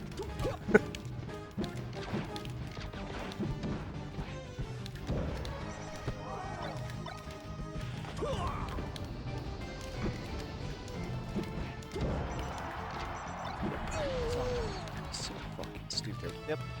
Why are so many dumb things happening to me? You're not paying attention to the dumb things happening. That's not true. Nothing dumb is happening to you. Only dumb good. Nope.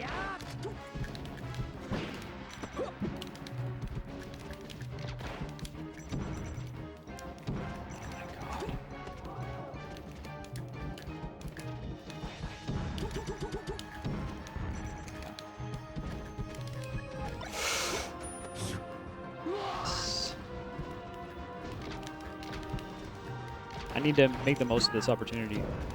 I'm gonna die. Wow. No, how did I not wiggle out any of those times? How did I do that? Why am I so good? It's like I smelled where you were.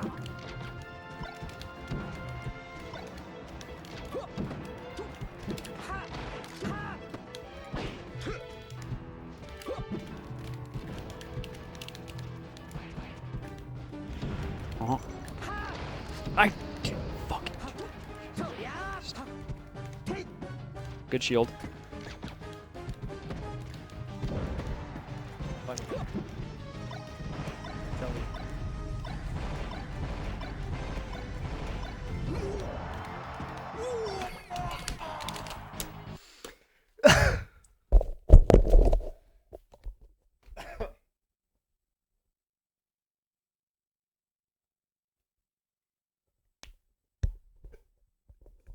I warned you. I told you don't fight me down here.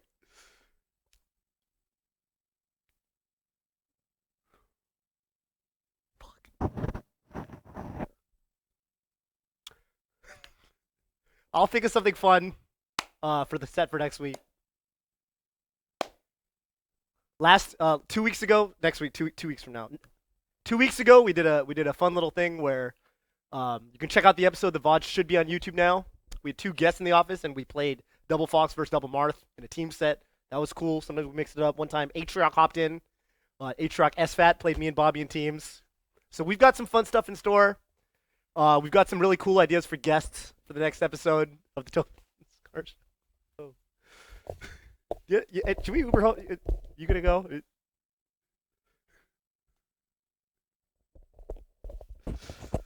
I'll see you later, stream. Follow me at Bobby Scar.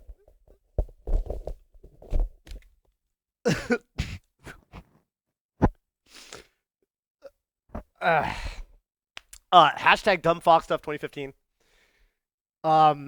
Thank you so much to Spencer, broadcaster extraordinaire, producer for such great content as Capcom Pro Tour, right? The man behind the scenes. The Foundry. How's the Foundry been doing in views lately? It's all right. Tuned in last time, was at 5,000 viewers. That was only when PP was there. Was it? Yeah, that was a PP special. Tune in tomorrow night. I'll probably be there. My roommate Kalamazoo will probably be there. Scar might not. I would get like 1.5K. Well, that was that. I'll continue to monitor my Ask FM if I see any exceptional questions. Thank you, everyone who asked. Sorry we couldn't get to everyone. Sorry it was a little haphazard. This was all thrown together on the fly. Bobby literally hit me with the idea last night, and we were like, let's run with it. But it was a lot of fun. Hope you had fun. I don't know, man. I gotta call an Uber. I gotta get home. It's late. I'm gonna go home and play some Undertale. You ever play Undertale, Spencer? No, I've been told I should play That it. game is sick. That game is super fun. HR, you play Undertale? Did you beat it? Oh, you heard. You should play it. Yeah, we can do that. All right. Spencer, you want to run the tape? I'm running tape. See you guys. Have a good night.